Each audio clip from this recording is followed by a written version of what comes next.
It's only the background music. Yes. Okay, so the audio works now. the audio works now. We did the entire intro. We did the entire intro without audio. Okay, well, okay. So Pixel did it. Oh, Pixel, can you do that again, please? All right, let me repeat all of that again. Hello, everyone. Welcome to Expert ITS1. It's the tournament with UFloor and low X cap. This is gonna be the winner of this tournament. Not a winner, but the top 8 of this tournament will have the right to play in the ITS Masters, which is our big tournament later this December with a massive prize pool, along with the best players in the planet. Higher than 24850 TR out of 25,000, of course. And yeah, today we have around 27, 28-ish player fighting for that spot, the chance to go into that big tournament, as well as 15 supporters to give away to these players. As thanks for them to coming away. It's going to be raffle, not coming away, coming from their home to play in our tournament. These 15 supporters are going to be given raffle to these players at the end, if they go all the way. Not all the way, as like if they go to their elimination or their win. Yeah, that's how it works. I'm quite sad now that I realized I'm on mute the entire time. That was quite a good intro I did, by the way. It was terrible. Now I guess it's never going to see the light of day ever again, eh? But anyway, yeah, I'm going to be joining Pixel today. Komoto, hello. If it's your first time seeing me around, there's a reason for that. I'm a terrible caster. But before that, we are going to be. Someone used the damn. What was it called again? Someone used the soundboard. Yeah, our streamer just used soundboard in our head, just so you know. Anyways, we're gonna start pretty soon now. I'm gonna ask if they want to warm up or not. Komodo, you can talk to them. Right. So, as they are what? They won't do the warm up. Okay. As they are warming up, we are going over the stats of these players real quick. These graphs aren't really indicative of anything because they, as you can already notice, probably, they are quite similar. Defensiveness, capabilities, APM, PPS, not the most expressive graphs in the world, and the friend count is, if anything, the friend count is the only thing that says anything about these players. I'll be honest with you. But anyway, we've got Furrows from Japan versus Interrogator from the US of A. Then again, those probably aren't their real nationalities that you can change. You can change your flags. Wait, why is the background not working? Andy, the background's not working. Okay, so for anyone seeing this stream for the first time, Andy is in the background. You can't hear him, but he's our stream operator, and you can't hear him. Only we can. We're a bunch of schizos. He might not even be real. I'll tell you that. Anyway, yeah. Okay, so the skin's just bugged out as well. What the hell is going on? Huh? All right. Okay, welcome to International Tetrio Scuff Tourney Expert. Nah, I'm joking. All right, here we go. Anyway, our stream operator is having a bit of trouble, but but the players themselves are taking a bit of a slow approach to this warm up, I'd say. Interrogator and Furrows both playing in the low 2 PPSs. Not something you expect to see on this level of play, but generally you would expect them to feel out their opponent using this warm-up, right? So Furrows, being from Japan, I expect efficient gameplay from them. It's a stereotype, I know. It's been said, it's been done before, but Japanese generally extremely efficient with the PPT gameplay. Interrogator, being from the good old US of A, probably not strangers to PPT as well, because that game, believe it or not, is also quite popular over there. So as a result of that, we see that they're APM'd and aren't really that different from each other. Even if their speed still the same. So, not a lot to analyze from these stats, especially with how similar they are. But I think we can expect a little bit of back and forth going on between these players. I think we can expect a lot of those fights for supremacy in the back-to-back chains. And yeah, generally going to be a good time. Interrogator playing a bit less Tetra League than for Rose, I think, with that higher win rate. So the TRs might not be entirely indicative of their prowess. But anyway, we are getting into the main game, and yeah, let's see what they've got. Furrows opening up with a Griebatross, I believe it's called, the insane version of Albatross that Garbo absolutely hates. But Interrogator not responding well using that. I think that was a 6-spin or something. It's an SDPC something. Right, it's SDPC spin, I think it was. Right, it's still SDPC spin for them this round. Furrows, having been caught in a bit of trouble here, I think going to fix that with a very expedient 180 and going to escape the situation for the time being. Interrogator though, now having the having control of the pace. Yep. His control not doing quite. Not doing a lot. Maybe plonking a little bit just to wait for some garbage so that they can do some counter spikes towards Furrows. And that, speaking of counter spiking, there goes Furrows up to the top of the board. But still managed to find survival for that one. Not gonna survive that one, however. I don't think so. And that's gonna be first point for Interrogator. 1-1. Very nice gameplay from Interrogator here. Tried to slow down in the middle there because they were expecting some counterplay coming out from Furrows, I think. But it just never came. Furrows was just trapped in a very peculiar situation and just never found anything to counter spike with. And Interrogator was just being paranoid, as it turned out. But very expedient way to squeeze out a win there in that situation. Very nicely done by them. Anyway, we've got chat calling me a fraud, as per usual. Anyway, how has your day been, eh? Anyway, Ooh, yeah, nice triple double nice from Furrows. Yeah. Right now, seems like both sides are just fine. Yeah, Furrows adapting a little bit of a defensive approach here, trying to stabilize their stack before anything else. And it really shows, probably feeling the nerves a little bit. First game of the tournament after all, and they're on stream. But that is not going to impede them too much, as we haven't seen them make too many mistakes so far. That parity is a bit of a problem, but Interrogator not in a situation to capitalize on that. So it seems like Furrows right now is stacking pretty nicely. He has the back-to-back going, it's now back-to-back 4, but it's gonna destroy it to send that big spike to Interrogator, and Interrogator is not going to survive that one. I don't think so. So Furrows, second point. Extremely potent 7-2 coming out from Furrows.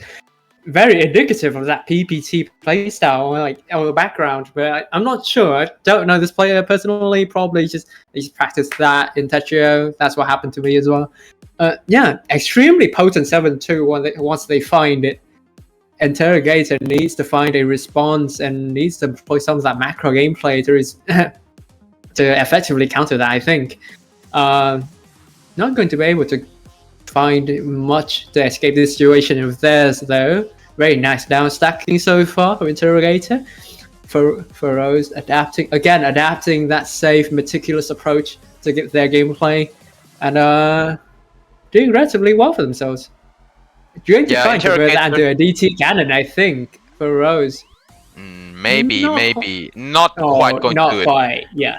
Yeah, Interrogator has 2 lines of sheets on the board at the top, though. It has to go through this quickly. Otherwise, if they are spiked at this point, then it could be dangerous for them. Decides to finally goes down after all that, stalling at the top. Make sure that it works. But that can be very dangerous. Yeah, their internet being a bit funny right now, but it's fine. Totally fine. As long as the game works, we're still work. Yeah.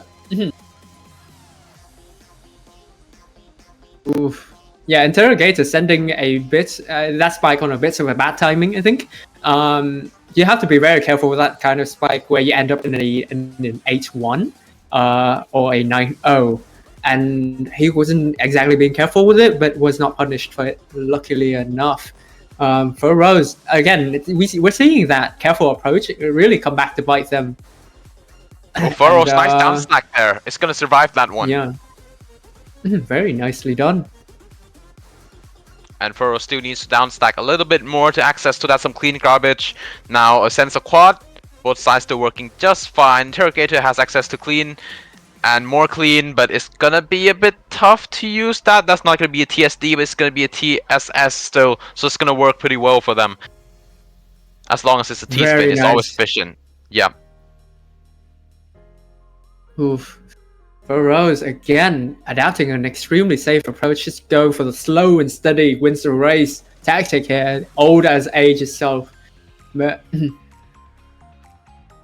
Interrogator, I think, has a very easy approach they could employ.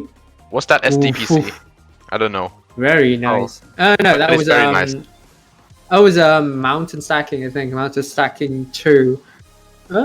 Very nice PC fight from them. And yeah, just going to end that one game in during the opener phase. Interrogator go for their trusty SDPC spin again. Yeah, adapting a much more. Ooh, Interrogator adapting here, I think, trying to adapt at least. We see that they were trying to wait and they were trying to like make sure that nothing could have gone wrong with their offense, but went wrong regardless.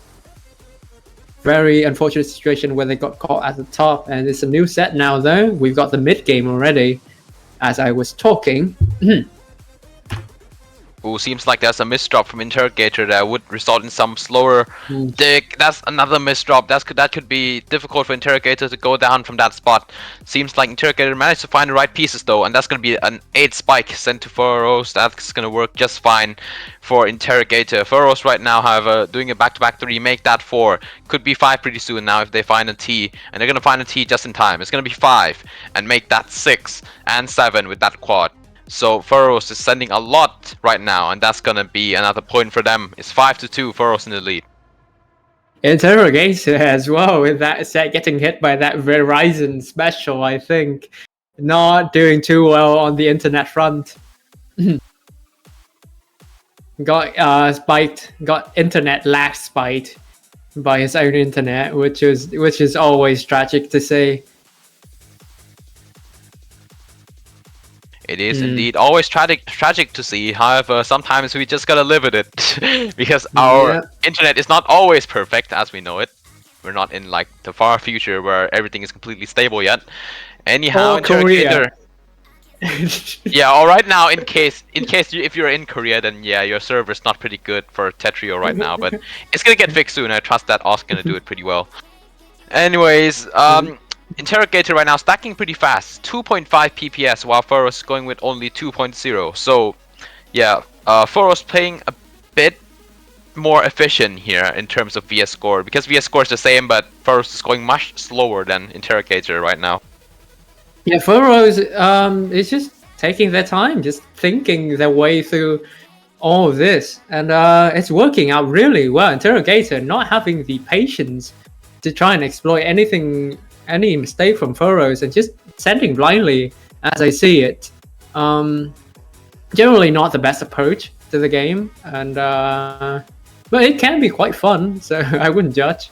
But yeah. Ooh, Interrogator in some sort of danger right now. Not sure if they can go down. They can. Ah, no. The double O piece. And that is going to be match point for Furrows. Not looking good indeed. But that is going to be an NS2 converted into a very nice continuation. But very cheeky continuation going out from Interrogator. And that is going to work very well. Not going to go for the greedy approach here. Furrows capitalizing on that greed extremely well, building that back-to-back. and just being an absolute monster, taking that first win of the stream extremely expediently and extremely cleanly. This that's is been that is 7-2. that is a sign that we are going to see the same player throughout the stream, ladies and gentlemen. Like, Count, you sucks. What? They're listening. You're listening to the stream, aren't you? You're listening to the stream, aren't you? Right. Okay. Tell you what.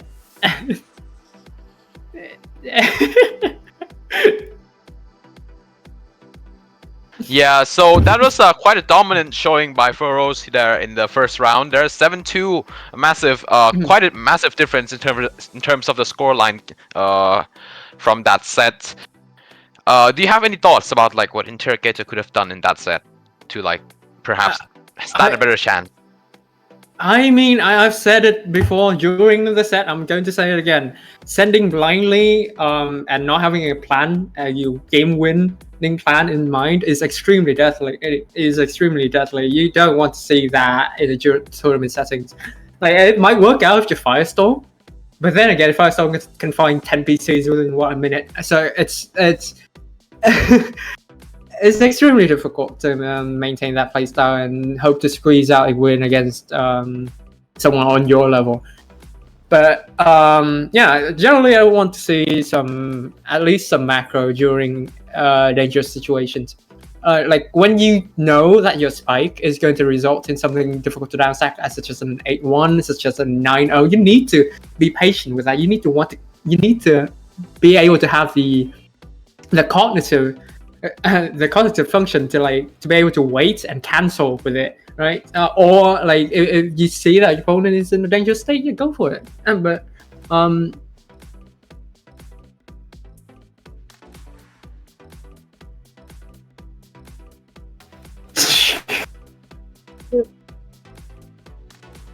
okay, so actually there is one match. Yeah, so okay, so words. Sorry for the sudden silence. Yeah, words just came in. Our operator said that because of all the matches going on right now, we can't really find a stream match, and we have to go find we have to go 1v1 or something.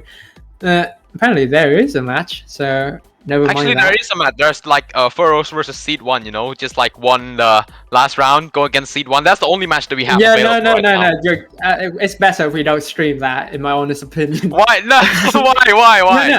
No, first of all, no. It's not like a bias kind of thing. It's not like, Seed 1's going to win, it's not going to be. No. It's not like that. It's like, if you stream the same player on the stream twice in a row, it's kind of, it's kind of weird, so to speak. You know, like I'll tell you a quick story one time, okay? So, in Thai Tour 5, my one of my major tourneys for TWC, I ended up streamed Diao versus an SS because no other matches are available. Yeah, I remember that actually. I remember that actually. Yeah, that did happen once. But no, it's the problem of the same player appearing twice on the stream, twice in a row. Anyway, yeah, that chat is having a discussion about the speed of light, which you always love to see. It just happens. It just happens to be that Tetris nerds are also physics and STEM nerds. Yeah. There's quite a bit of overlap there, but yeah, we do have a game, but I don't think chat wants to see that.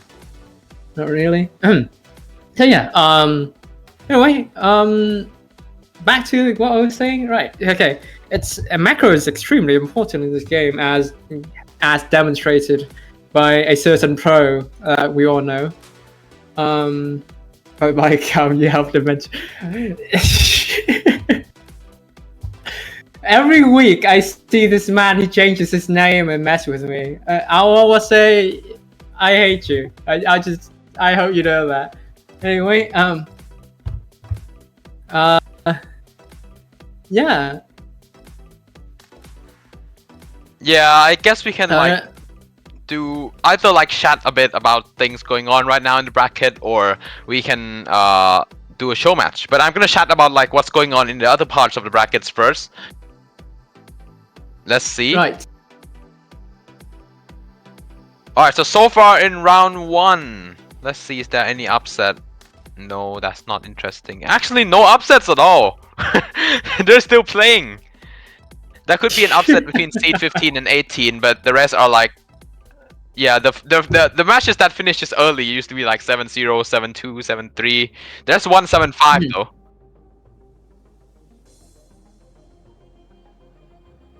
Bro! All right, fine. You a streamer wants to challenge the commentator. Fine, okay. I'm gonna imagine if I do commentary while playing. That's gonna be so weird. But anyways. Hello everyone. I'm going to be your solo caster for this matchup. As we can see, AJM is a bit outmatched right now, with their stats being so absolutely abysmal compared to Pixel ATC. But I have seen their prowess. I think they can put up a good fight. And yeah, hope for the best.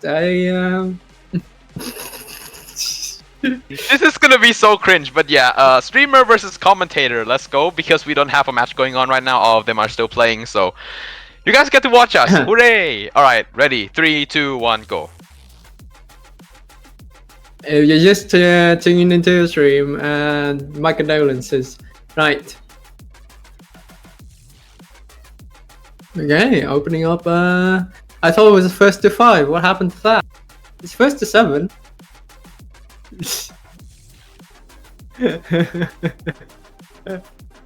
Anyway,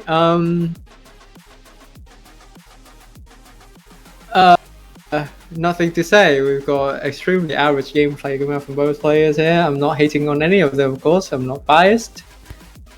I hate both of them equally, so I'm not biased, obviously. We've got comments in chat saying it's most definitely one of the games of all time. I agree. I have to agree. One of the games of all time, indeed.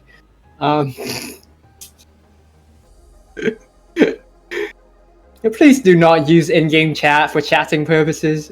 That's usually reserved for us to like issue commands and stuff. But anyway, yeah, AGM under a bit of pressure right now. I don't think, but Pixel ATC, I don't think he's going to be able to output too much pressure, considering the board state they're in right now. We've got a slow degrade into a bit of a cheese race here, which I generally dislike, but to each their own. People who are familiar with the Korean stacking style will probably find this quite enjoyable, relaxing even. The heathens.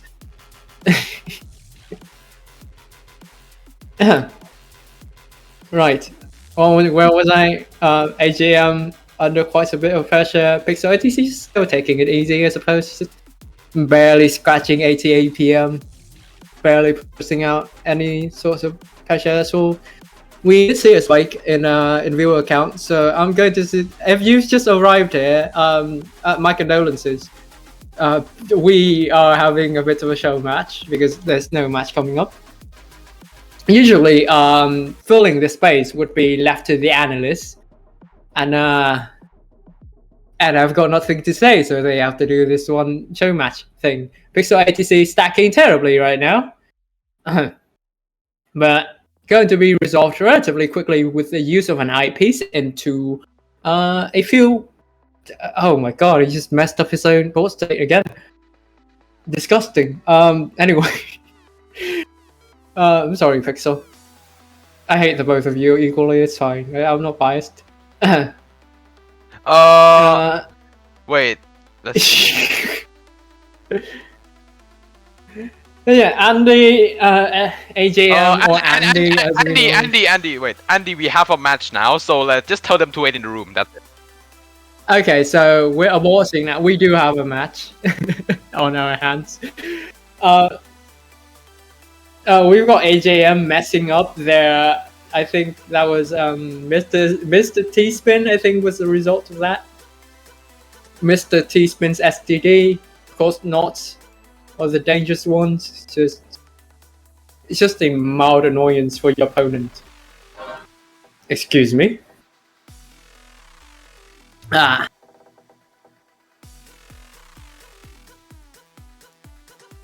Okay, they are not aborting the match. Aborting after this.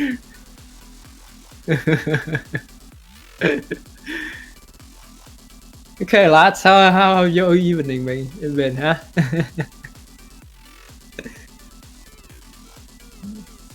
Oh, yikes. Yeah, not a very good bot stake from both players here, but AJM is going to be the one who escapes first, and Pixel. Yeah, Pixel is relatively safe here as well, I think. Yeah, does find a way out eventually. AJM though, using that one mishap to further solidify his advantage, stacking up, and just cashed in on that for a win. Very nice, very well done. Okay, so the winner of this showing match is going to be Andy. Congratulations, Andy. You are a certified X rank now. Yeah, you just win in EITS. Come on, you are certified X rank. Nah, joking. Anyways, Yeah. that's just us having fun while waiting for our next match. As our next match is here. It was Hachi spin, but okay. Okay, so that was Hachi spin, right.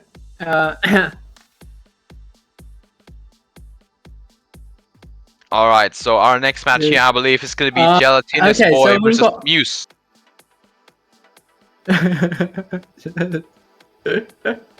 Gelatinous. I think it's pronounced. Gelatinous. Yeah, Gelatinous Boy is getting stuck on the ready to spectate screen, which is not good. Yeah, it's one of the known bugs in Tetria. Yeah, it was a known bug in Tetria. So, just press F5, that works. If you're watching the stream, but yeah, just tell him to press F5.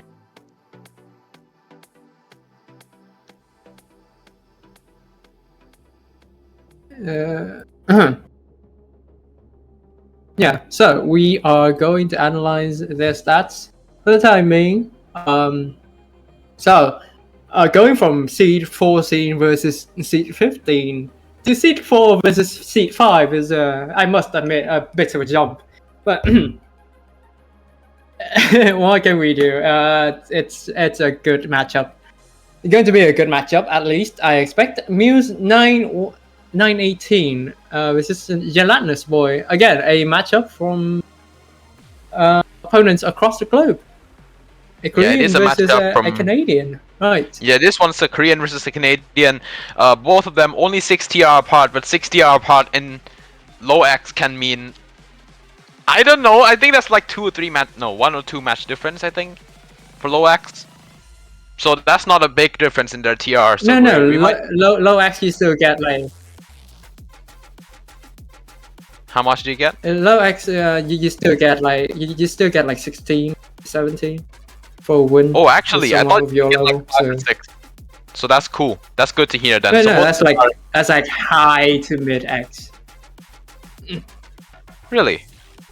Not like, oh, maybe I've seen like only very like high ones for quite some time. Anyways, both of them are pretty close in that case. Friend count wise, Gelatinous Boy having 2 times the friend count. Exactly 2 times the friend count of Muse. That's hilarious. Anyways, win rate, Muse have been winning a lot more. Muse have been winning quite a lot more in their win rate, like 58 versus 53%. So both of them are doing just fine in TL, with Muse having a better time overall playing in their matches. In any case, we're gonna start pretty soon. No warm up. We have warm up later match. Yep. Okay. Yeah, are we ready? Stat screen has been brought to you by StatBot. What was it called again? What was that bot called again? I'm sorry. Cheatbot, I think it was called. Yeah, should be.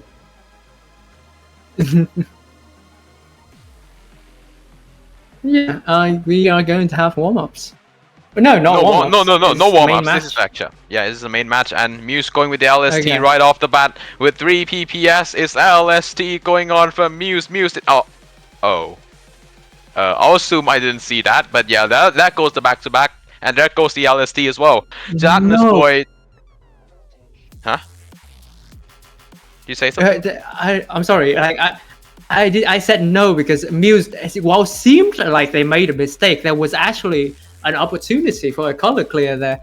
So it felt like they saw the PC coming, and instead of that didn't look like a misdraw. In my okay, that's interesting. But yeah, that is not a misdraw.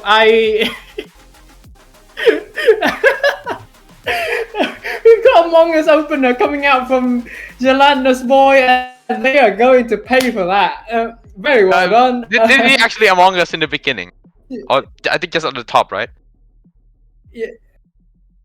They did the entire Among Us opener. Oh god, this tourney. I think it would like. I'm not sure. We'll see later in the tourney if it's valid to call this the most scuff ITS we have so far. But we'll see.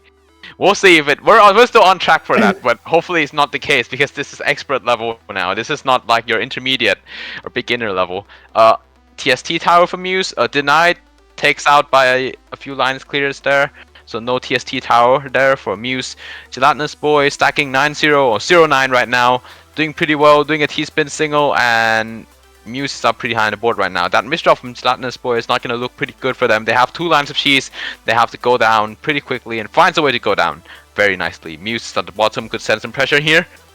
Am I coming too fast, do you think? Just curious.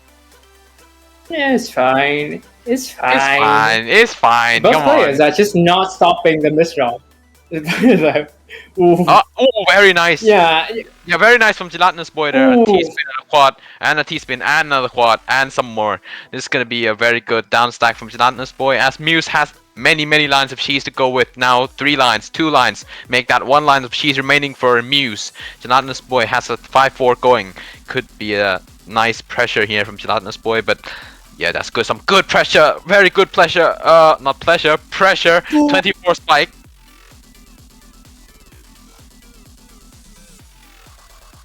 But that's not going to be enough, though. Muse is going to be able to now stack all of it and cancel some. And now he's in a relatively safe position to try and cook up something here.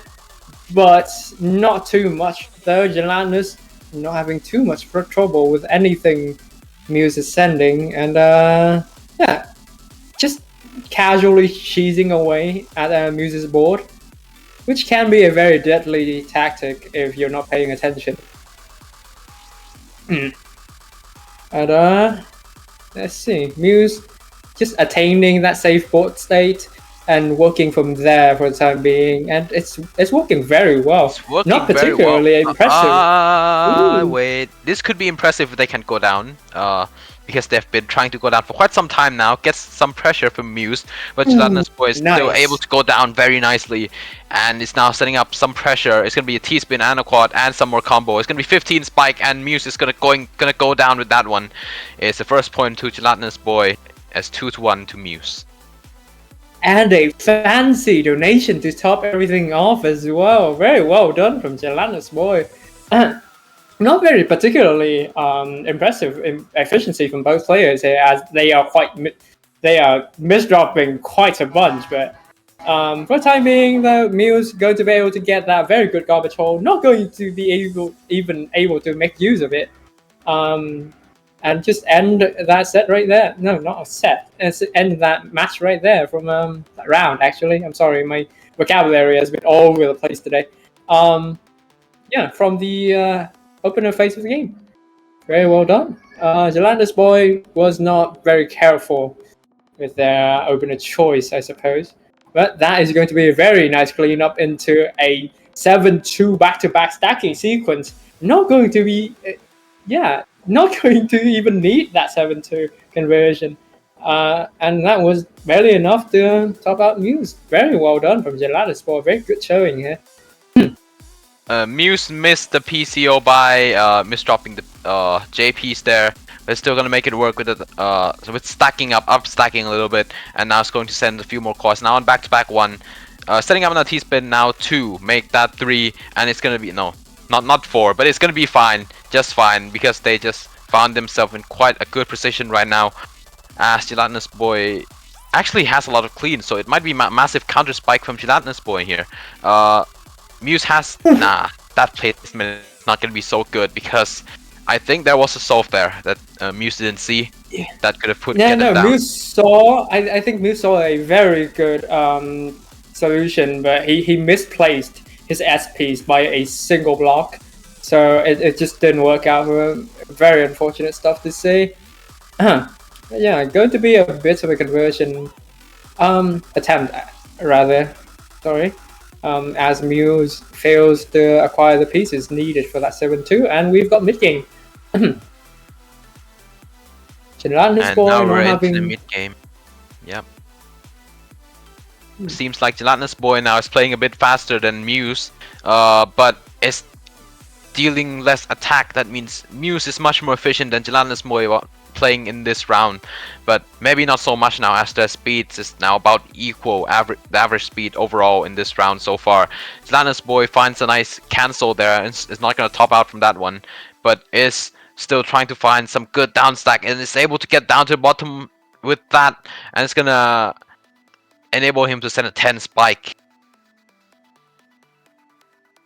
9-0 solve from Gelatinous Boy, getting them out of a potentially dangerous situation there, and they are on the offense right now, stepping on that gas as Muse barely survived, making a bunch of mistakes. Ooh, but will they make it? No, that is not enough. Genius solves, terrible misdrops. We've got 3-4, extremely close sets so far. Yeah, we see Gelatinous Boy going for the more subdued approach to TKI Fonzie. No, not Fonzie. Flat top. TKI flat top.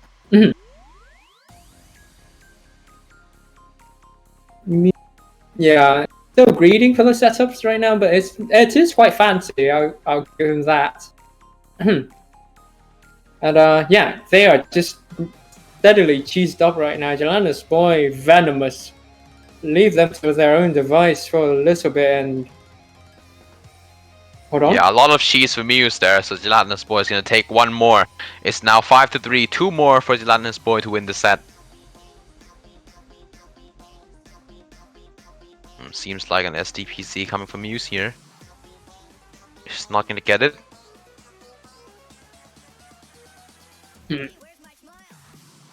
Bear with me here as I am experiencing quite a bit of disturbance, internet-wise, I mean. But that is a very nice PC find coming from Muse. Lucky as well. But Oh, massive spike coming considered, from Gelatinous Boy. Yep, very nice counter spike, very nice response. Ooh, Yep, but and Muse gonna use 2 eyes, and that's not gonna be good for them for down stacking a 9-0. So Gelatinous Boy is gonna take it to match point. It's 6-3. And Gelatinous Boy doing very well, just keeping the stack safe in the mid game here. Just generally trying to stay safe and counter spike when the opportunity arises. Gelatinous Boy greeting a little bit there. Should have taken the TSS way out, but didn't go for it, and will have to pay for it, giving up a little bit of his advantage. But as it is quite the large advantage they've built up, it's not going to matter too much. Gelatinous Boy, let's see. Oof, rough situation. Yeah, that's rough for them. them. Very rough indeed. So Muse is on the coming back here. 2 points in a row now. Needs 2 more to win. Otherwise, if he drops a single point, Gelatinous Boy is gonna take it. Muse going for an extremely aggressive game approach. This one round, they even forced the T-Guy flat top using the ice spin, which we don't really see that often. But yeah, not going to be able to make too much out of it. Muse right now trying to set up a T-spin. Finally finds a T-spin, and it's going to be T-spin and a quad. It's an 11 spike coming from Muse. I am disconnected. Yeah, oh, you're disconnected? Anyways, Gelatinous Boy is now having a lot of cheese to deal with, and that's not going to be good for them. Muse now taking it to tie all the way to tiebreaker from 6-3. So that's 3 points in a row for Muse. Needs one more to complete the comeback. Otherwise, Gelatinous Boy can try to take this one. Ooh, very dangerous solution coming out from Muse there, showing that confidence. Gelatinous Boy, though, just still trying to stay safe. Stacking 9-0 all the way to the finish line, I think. Muse taking a lot of creative liberty with these down stacks, and it's working out extremely well. Gelatinous Boy pushed into a 9-0 that they brought about themselves. But that is going to be an easy down stack as they are playing at 3 PPS. A rare sight to see. It's quite a rare sight to see at this level indeed. Yeah, some panic is coming in for Gelatinous Boy doing the 9-0. Meanwhile, Muse is trying to downstack in whatever way they could with a nice T-spin there. That's gonna send some pressure to Gelatinous Boy, but still, it's not gonna be enough to take them out yet. Gelatinous Boy managed to find a way down to the bottom of the board. Muse is spewing a 4-5, and it's gonna get a nice combo downstack. Gelatinous Boy could be in a dangerous position here. This could be very dangerous as he cannot find the right pieces. Finds it, still able to go down. Delax being a bit merciless here on our commentary, but it still works. Gelatinous Boy took, as soon as I spoke something about panicking, they took extremely dangerous approaches to that downstack, and it worked out really well for them. Well, it worked out well in the sense that they didn't die for it. But now, speaking of dying, though, Muse under quite a bit of pressure right now. That stack and penalty is quite the trouble, but we'll be able to convert it into a very stable 7-2. Ooh, and that in turn is going to output quite a lot of pressure onto Gelatinous Boy, who is barely downstacking from his own situation. Muse barely finding that continuation to 7-2, but we'll have to overcommit a little bit here. We'll find that back-to-back for Muse extension. Now, but if it's not going to survive this one, this round is quite impressive, quite a sight to behold here, as we're in a tiebreaker. This is a tiebreaker, I repeat. Winner takes all in this round for this set. And we're still seeing both sides doing pretty well right now. Gelatinous Boy is midway through the board. Muse is also halfway up the board. And Muse sends a 14 spike. This could be difficult for Gelatinous Boy. And that's going to be it. As Muse takes that set finally 7-6. Gelatinous Boy with that greediness at the end there. With that gravity setting in as well. Nothing worked out for them. And it just had to give up that extremely impressive round. Oh my god. Yeah, Gelatinous Boy went for a very dangerous setup near the end. And once they got pushed up to line 18, they just didn't have the space to play with. And Muse capitalized extremely well on that gap and pulling off a very nice reverse sweep. Well, it's not exactly a reverse sweep, but it's his 4 rounds in a row to squeeze out that win. Yeah, very nicely done from Muse. Gelatinous Boy, constantly on that down stack for most of the set, but couldn't quite stick through with their winning plan to the end. Muse, I think, just saw that that Gelatinous Boy, that their opponent was on the defensive, and just decided, you know what, I'm going to play using margin time. I'm going to play that and try and find as many back-to-backs during margin time as possible. And it works out extremely well. Muse finding those crucial sequences at the end, and during the previous rounds as well. Very nicely done from both players, but Gelatinous Boy needed something else from something that deviated from his game plan, but couldn't quite find it.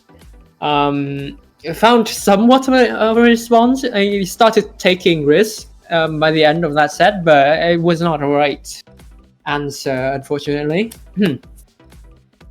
Yeah. Alright, seems like we got our next match on the board here. It'll be Indo Poc versus Hugh777. As we know them, Hugh is a long-time member of our community in TOS. Indo Poc, I haven't heard a lot about them, but we'll see how both of them fare out in this winner's semi semi-finals, and I repeat, from now on, it's first to 11 plus 2. Ooh. Because we're now in the top 8. So I'll have to bother with doing the analyzing for a bit as I fix my internet. Yeah, you can take a shot as to fixing your internet, as I think that last round was quite impressive, as it lasts into the gravity margin time, so it's over 2 minutes, but it seems like it was that greed coming from Gelatinous Boy in the last 4 rounds that it allowed Muse to come back in that from a 6-3 deficit. So now we're on to the winner semis now. I believe it's going to be Hugh versus Indopoc. Seed 15 versus Seed 3. It's quite rare to see Seed 15 coming all the way to winner semis, the top 4 in this event. But it has happened, as we see here. It's winner semis. It's round 4, top 8, first to 11, plus 2. Andy, don't forget to win by 2. Anyways, Indopoc and Hugh right now doing, yeah.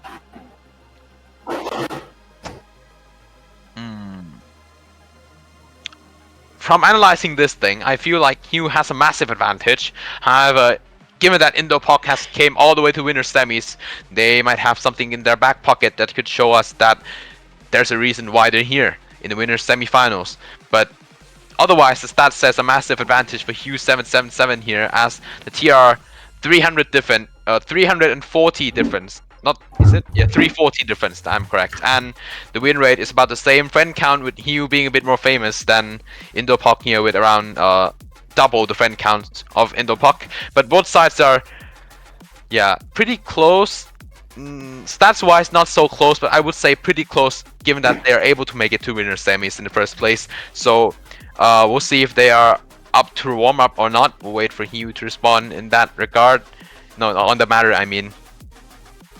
That's the excuse me if I'm wrong, but is that the Portugal flag? That looks.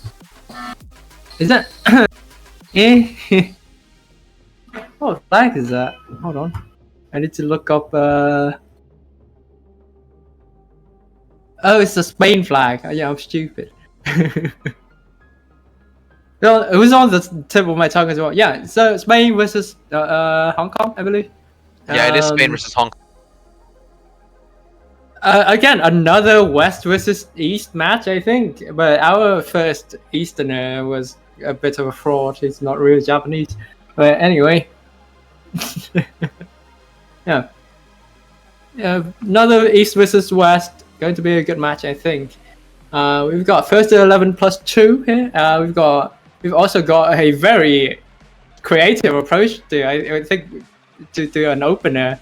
And we've got a bit of a cut copy here, a forbidden cut copy, mind you, because it uses the TPs. But yeah, Hugh squeezing out a very convincing first round. Extremely clean approach to that garbage handling, as well as I'm not sure what to make of this down stacking, but it seems like it's working pretty fine for Hugh right now.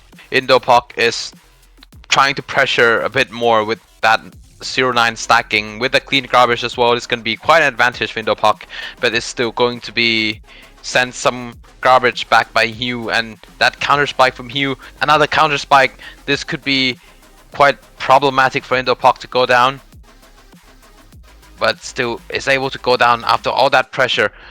I don't think they can survive that one. Hugh is going to take the second point in this series. Hugh just feels like they're flirting with me with all these fancy setups. Oh my god. Yeah, that is going to be SD PC coming out from Hugh. Oh no, that's extended stick spin. Oh, very creative approach to stick spin. That's a misdrop.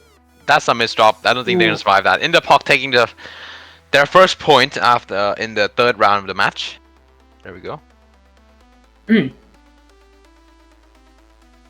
That's not a stick spin. Yeah, I'm sorry. Yeah, it does. No, wait, no, that's hamburger sacking.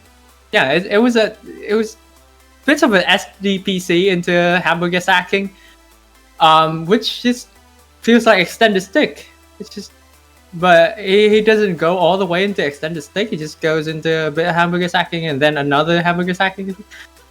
It's weird. It's a weird approach, but it works. I feel like it works very well when they're not misdropping. Hugh, however, has been misdropping quite consistently. Mm. Yeah, Hugh has been misdropping quite recently with all those rounds being taken by Indopok in the last 2 rounds. Note that it would be quite a massive upset if Indopok takes all of this, by the way. No! Oh no! That RNG from Hugh's side. Oh yeah, horrible RNG from Hugh's side. So maybe Indopok is in the contention to take this one, but we'll see. We cannot say much about it yet, as both sides is not so high up on the board yet. As I'm speaking about that, Indopok is right up at the top, and yeah, they're off to the sky right now. As Hugh takes their 3rd point, is 3-2. Hugh with that misdraw at the end, there could have been a beautiful sequence, downstack included, but yeah. That misdrop. Hugh misdrops again. Indopok taking 2 PCs now. What's with these T-spin players and misdropping? Like, we just cannot stop, can we? Yeah, it's pretty strange playstyle from both sides as they misdrop and is able to T-spin out of situation. Not just down stack, I repeat, T-spin out of situation. And make some good damage out of it. Pretty impressive. Yeah. Oof.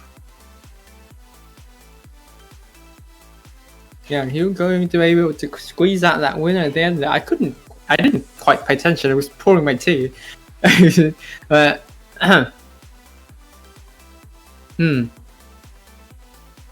yeah, going to be a very beautiful conversion for Hugh here. Indo, Indo under lots of pressure. Very beautiful conversion coming from Hugh so far. Indo needs to find somewhat of a counter to that extremely potent playstyle. Usually you want to with as much of it's a TR deficiency, I suppose. It's not quite a skill discrepancy. With that misdrop, it's not going to be good for them, and Hugh's going to take it to 5-3.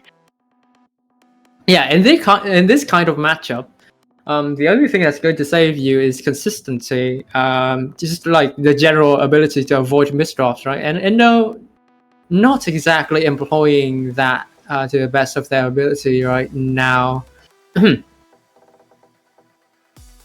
Okay, seems like Hugh's just gonna send a 12 spike to Indo, but Indo counter spiking right back, but has a misdrop though. That's gonna slow down their downstack for quite a bit, but Indo is still able to find some good downstack along with the T-spin, and Hugh with the I misdrop actually clears it out and finds a nice downstack as well. It's gonna send 7 and 4 more, so it's gonna be 11 spike from Hugh. Meanwhile, Indo is clean at the bottom. Hugh has a ton of sheets, and I mean, it's basically a sheets race amount of B-type classic Tetris going on right now, and I don't think Hugh can survive this one for much longer if Indo is able to pressure them. Unless Hugh has time to go down, I don't think they will survive this one, and actually finds a way to go down as it. Yeah, Hugh actually denies what I said right away with that down stack from all that cheese, and it's gonna be 6-3 in favor of Hugh. Indopok, I feel like they're extremely panicky right now, because even though they're playing quickly, they're playing 3 PPS, 2 PPS, but it's like they're stopping for a lot of these piece placements, and that's indicative of trying to outspeed yourself. Like that's very indicative of trying to push your speed. And while it's good to try and match your opponent's speed, it's also extremely detrimental. Yeah, okay, that just looks like extended stick to me. Anyway, nice, it's also extremely.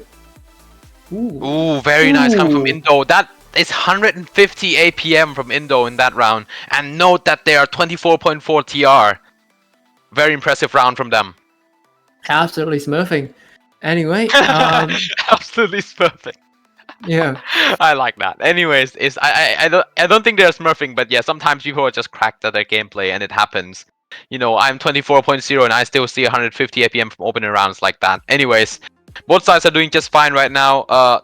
Indo has more clean more access to clean though. Hugh could be in some trouble here. Nope, no way you're gonna survive that. 7-5. Hugh still leading. Yeah, Innopop suddenly finds that consistency that I was talking about. Like in this type of matchup, the one thing that is ever going to be the most to be the most reliable thing to you is always going to be that consistency, right? So as long as you can stay consistent, as long as you can stay safely consistent, and not go for like any offensive no, not offensive rather, but rather like any potentially dangerous expeditions, you're always going to be able to very convincingly squeeze out that winner. He, as we have seen, ever since the first set, is extremely prone to misdrops. Of course, as a player who's not listening to casting, you wouldn't know that. But if you're employing like the correct macro at times, you're always going to notice that, oh, my opponent is misdropping a lot.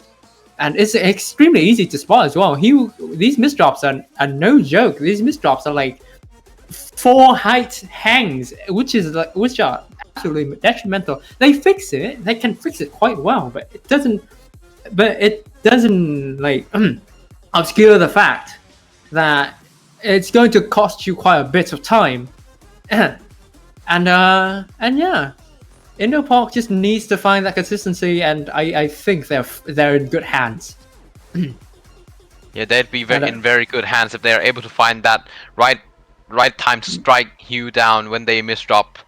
Right now, Indo is trying to find that opportunity to gain more points, but Hugh is now leading 9-5. This could be difficult for them to come back. Ooh. And by difficult here, I mean like nearly. This would require like almost a miraculous run to get this over, but Indo needs 6 points, actually 7 points because it's a +2. So Hugh right now needs only 1 more to seal this set and move on to the winners finals. An extremely unfortunate loss that round from Indo, costing it at 9-0, but that vengeance coming in clutch though. Hugh making a crucial mistake on line 16 there, I think. And tried to fish for that piece, that very cheeky PC. Didn't happen. Indo, and we've got mid game, I think. Indopark still trying to outspeed themselves. It's working out extremely well. That piece, that Q is just absolutely extremely supportive of their endeavors right now. Yeah, right now Indopark is stacking pretty nicely, but maybe just trying to like speeding too much, and you know when you speed yourself, you might misdrop a bit more.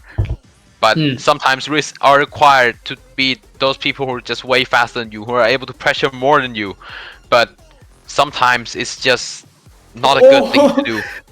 What an absolute heartbreak from Indopark's import stage. They tried to spin the T piece in, but it was actually an S piece. Anyway, Hugh trying to find that very nice TSS find into a counter 4, into a conversion, into a counter 5, I believe. It was an attempt at a counter 5. Now they're going to have to very faithfully downstack here. Yeah, I don't think Indopark's gonna survive that one as we finish this set with 11-6 in favor of Hugh. Good games to both players. Indo, with a massive misdrop near the end there, basically takes their round away from them, and that's gonna be the set for Hugh, and Hugh's gonna move on to winners finals. But Indo, very well done on making this point, by the way. You have earned a spot to play in ITS Masters, because this is top 8. As I mentioned earlier, if you make the top 8, you can play in ITS Masters in December. Yeah, we see Indopark in chat here admitting that he was way too nervous. Yeah, if you're looking at a player and he's like doing these placements extremely quickly, but like occasionally stopping to think, that's a very dead giveaway that they're trying to go beyond their speed, and that is not a good sign. Again, it's good if you can do that and consistently stay safe. But most of the time, if you're not someone with a background in say PPT or like or even like cheesing in general, you're not going to be able to know that you're not going to be able to have the instincts to stay safe, to have that parity you need to to be defensive, to play defensively, right? So Indo Park just kind of just went over the limits there and paid the price for it most of the time. Of course, they squeezed out a lot of wins thanks to that very instinctual playstyle, right? But that also came at a cost of where they just kept constantly misdropping and just giving up these very opportune moments for a counter attack, and it's very tragic to see. So yeah, well played from both players. Very good attempt. Yeah, nothing else I can say. I think Indo is in losers. Was in losers and now is eliminated, right? Yeah, stick around. Okay, Andy. Okay, so Indo is in losers and not eliminated. Okay, so we're going to see them around. Hopefully, by the next time, they'll have improved their nerves. Right. So, losers is actually censored on Twitch. That is amazing.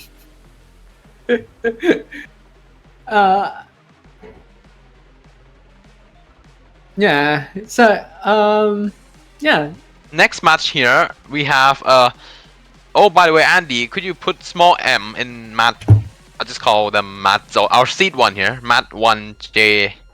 I don't know how to pronounce it. I'll just call them Matt. So yeah, put a small m for him. They requested it, so small m. Yeah, noted. So we got Matt versus Muse here, seed 1 versus seed 5.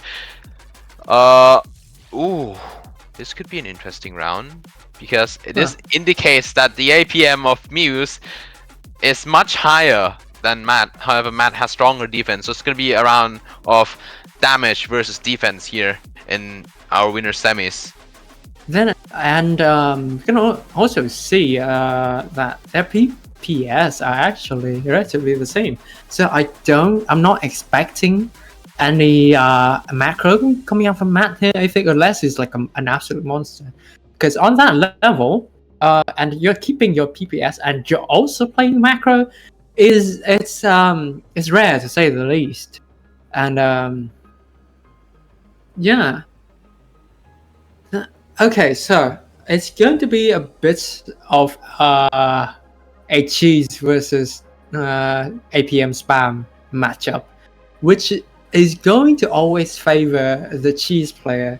I've said this on the last stream already, but like as an APM spammer, you're always going to go for those long sequences of double digits back to backs, but doing so without canceling. And without canceling at the right time, you're leaving yourself open to like those to very slow and like very consistent cheese lines, right? So if you're not careful about those, you're always going to be caught up, like without an escape method. So it's going to be an interesting matchup. Trying to see how Muse is going to try and navigate their board. But yeah, with a Korean background, I don't think Muse is going to have much trouble with that cheesing. But I do think that they will have to try and regulate their greed at times if that does happen. So yeah, going to be an interesting matchup. Going to be a very interesting showcase of this particular matchup. Indeed, good luck, have fun to both of the players. Showcase indeed. All right, good luck, have fun to both players. I'll start the match just now. All right, here we go.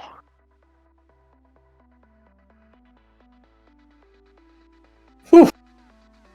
Okay, so expecting to see some TKI from Muse.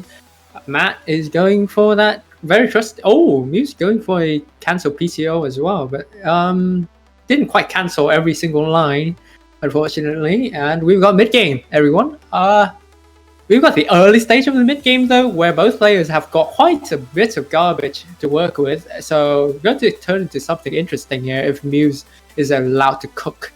Yep, and that is going to turn into a 19 spike. Matt cooking a bit too hard here, I think, making that, going for that. I keep calling it TKI because that's how the Japanese call it. But what was it called again? So for Japanese people, I think C-spin. The C-spin is TKI. Right. But when we call TKI, it's what do they call? I don't know what do they call TKI? What do Japanese call TKI? Gaimaku TSD. Gaimaku TSD is what they call it. It's like default TSD, I think. The default TSD. Oh, Matt with a Jameis drop. It's not looking good. Matt is speeding up, trying to find a way to down stack here. It's not going to. It's actually going to work pretty well. Wait. Almost forgets to how to spin the Z piece in there, but it's still gonna work out for Matt. Matt finds a way to down stack with the speed. Meanwhile, Muse is not playing so good right now. Also has some trouble sticking that Z piece in, but finds a nice down stack. Oh, yeah! Still survive. No! He was almost down again, but the double T dependency is not allowing it, and it is going to be 1-1. Muse mistakes after mistakes on line 17. Hey, mistake, and then the board allows it. Then you have another mistake. Very well. And nice try. Yeah, very nice find coming out from Muse, but not going to work as the key was not entirely supportive of that endeavor. Let's see. Matt there, cooking a little bit with that down stack. Okay, so Matt has a playstyle. Okay, let's analyze the playstyles for the time being. Right, Matt has a playstyle where they do down stack, but it's not necessarily extremely cheesy. Right, that's the thing about Matt. He's canceling a lot. Okay. I expected a cheese versus an 8 PM spam match. Oh wait, hold on. Muse. Oh, Muse barely finding a way out there. Very nice coming from Muse here. Finds a way out from all that high pressure, high height, garbage. Not garbage, and more like stacking. But now Muse is trying to send some counter spike, but Matt is sending some back right away. So Muse is not doing so well and could top out from these spikes from Matt here. Matt takes a second point. Yeah, Muse not exactly regulating their parity well in the face of Matt. Yeah, it really needs to show Matt some more respect and adopt a more defensive playstyle here. But in any case, yeah, I was expecting a bit of a cheese versus cheat versus APM spamming playstyle coming in from both players, but Matt is actually adopting the more plonky approach, where he just kind of survives. It just floats until he finds a brilliant sequence where he'll cash in on that. It's extremely potent against. Not only is it potent against APM spamming, it's also potent against quite a few playstyles actually. As long as you have the defensive capability and the ability to see the setups, it's really difficult to deal with as a playstyle. So yeah, Matt is an interesting player for the time being. Yeah. Here we see, yeah, Matt waited for the exact moment where he had an extremely good setup as well as garbage RNG to like cash in on everything he's built so far. And it's been working extremely well against Muse. Muse is just not having a very good response to it because his playstyle would tell him that, okay, you want to send whenever you can, but Matt thrives on that. That's a problem. So yeah, Matt needs to find something. Yeah, Matt is here seed 1 for a reason. Oh, as I was speaking that, maybe a commentator curse misdrops the eye and it's gonna top out from that.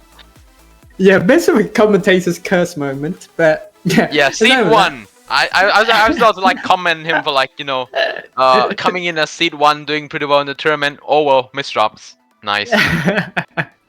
Muse going to go for the safer opener approach here. Yeah, I think Muse is going for the right approach here. If you can't win in a prolonged fight, you can always try to go for an opener advantage, and he's doing that extremely well for the time being, making use of his back to back from the opener, extending it, but it's not good enough as he is forced to break it after a chain of spikes coming out from very well timed spikes, by the way, coming out from Matt.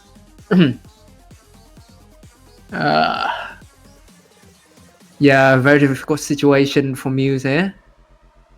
Whew. Yeah, Muse not gonna survive that misdrop there, and Matt is gonna take it up to 4-2. Yeah, there were moments where if had Muse cancelled, they would have had a brilliant board state to continue and continue pressuring with, right? So I think it was the right approach. But Muse going with the LST here. Has to downstack from that. There's no way you're gonna upstack from that. Nice. Very nice 14 spike and 10 more and 5 more, and Matt is still surviving. Not anymore. Barely survived. One more line, and he would have found a way out. Very, very nicely done from Matt, but it's just not enough. Muse very nicely done as well. Yeah, I think the approach was correct, but the hardware is just not supporting it very well. I suppose. Yeah. Good to see some very decent macro coming out from both players here. Oof. Ooh, Muse going for a dangerous solution there. Matt barely surviving. Matt barely surviving that. Matt is still surviving all that. Ooh, impressive survival coming from Matt here. But this could be difficult to survive as Muse is now on back-to-back 8. Can send more pressure with a T-spin single, and that's a 5 line from a TSS. So Matt's going out with that one. It's 4-4. Yeah, Muse making use of that built up back-to-back extremely well. Just making use of Matt's passive approach. Yeah, building up back-to-back is also a very good yeah. Also a very good approach to this matchup. Matt, however, has the opportunity to try and dictate the pace of the game here, though, with that 4-5. Going to be able to find the 8 back-to-back. We've got Sparks coming out now, and going to build for that. Okay, going to build for that spike. Not going to be able to do much with that though, as it is a 9-0 spike. If you're not familiar, 9-0 is not exactly the best stack for any offense at all. So. Ooh, nice one there from very unfortunate. Nice. Wait, nice. Okay, nice. Still nice. I was about to say not so nice, but yeah, still able to go down there nicely from Matt. Okay, still okay. I was a bit confused there, but anyways, Matt still finds nice way down back. 2.7 PPS, over 100 APM from both players. Pretty impressive gameplay we're watching here. 14 spike from Muse, and Matt's gonna go down that one. Muse taking the lead over the seed 1 in this tournament. It's 5-4. Oof, Muse looking like a very worthy contender here for the entire tournament win. Oof. Very nice fix attempt coming out from Muse, I think. Yeah, that's going to be the spin from the J piece. Right. But Matt, a bit of an opportunity to take the pace right. And not going to miss it. 5-5. We've got a 56 plus 2. Muse going to force that TKI there. A bit of a weird TKI, but the premise is the same. Trying to get the yeah, that was a DT cannon coming from Matt. Meanwhile, Muse going with the 4-5, setting up some nice pressure, sending to nice. Every time I say nice, why do they misdrop? Really? Anyways, they just misdrop very often. They just miss drop very often. That's all. I think that's how that works. Anyway, Yeah. huh. I And think he's been Mew's feeling a little bit of pressure coming from Matt here. I think not going for those too overly aggressive setups, like SDMBs and stuff like that. Just generally trying to stay safe while getting what he can. It's just not overextending at all. Showing a lot of respect for Matt's very poisonous, very venomous playstyle, rather. Oof. Ooh, Matt, as we weren't looking, he is steadily stacking up that back-to-back and is stacking it well, making use of Muse's respect to his full advantage. Was he back and forth? Matt has 2 lines of Shees though. That could prove massive in their down stack, and that's gonna be tough to down stack indeed, as Muse takes it to 6-5 in their favor. Yeah, we see the back and forth in their strategy, in their strategizing, and it's extremely impressive. Like Matt, the moment he knew Muse was being respectful, he just went for a full back-to-back approach. Failed at it though because didn't respect Muse's cheese enough. Very unfortunately so, but yeah, Muse going for a bit more defensive approach here. Interesting. Very interesting coming from Muse here, but I don't think that defensive approach is gonna work on Matt, as too much defensive here. You're gonna be capitalized on by Matt here, who is. Wait, which person is the person who's supposed to be like spamming APM again? Muse. Muse. Okay. Yeah. So they switched roles, somewhere in between. Though Matt still fishing for those spikes very expediently. Oof, very nice. Makes his way out and is now fishing for a very nice down stack once again. Very poorly timed. Can't talk enough for Muse, but he had to do it. Otherwise, he would perish. Yeah, perish for sure. A lot of Shees, too much Shees in. Shees in fact to down stack. So it's gonna be 7-6 in favor of Matt. Very close match we have here. Could go on. Could very well go to a deuce.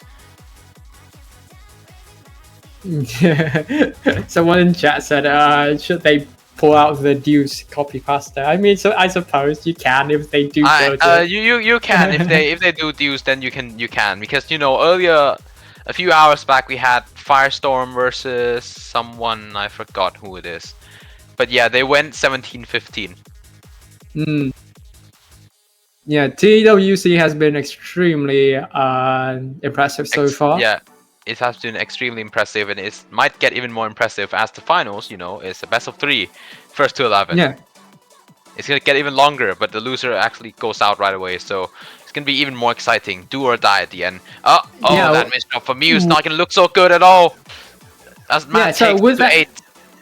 With that information, I'd like to segue into the fact that our ITS Masters in December is going to be actually next year's TWC qualifier. Nah. Is it not? No. Their circuit stage is not start yet. Nah, don't say that. They haven't even announced anything, and I don't think we're even a qualifier because, like, I don't think the circuit stage can start this early. At least that's what I feel like. I see. Anyway, regardless though, hopium, I'd say. Definitely catch that as well. But back to the game. We've seen a bit of a strategy change, I think. Yeah, a bit of a strategy change between these two players. Yeah. Yeah, Muse still being extremely respectful of Matt's pressure, though. I'm not sure if that's the right approach. It hasn't worked out so far. Yeah, Matt is just in the zone right now, just adapting extremely well to anything Muse has got to throw at him. So, very impressive showing from Matt. And it's like the adaptation it seemed almost instinctual as well. Like the moment Muse showed any sign of respect, Matt just changed up his playstyle completely, right? So I was plenty impressive already, but whew, they are under quite a bit of pressure right now, Matt. All right. That is correct indeed. With, And do you want to know, like, the person asking how I make it to the top 8 is actually in the top 8 now. So yeah. Actually, I forgot to say, but nice score. Not nice anymore. 7-9. No, I wasn't displeased. That is not 69 anymore. I was displeased about Matt's misdrop. Anyway, that's going to be DT Cannon versus TKI and a matchup as old as time itself. Going to try for a I think it was no, it's not new DT. It was what was it called again?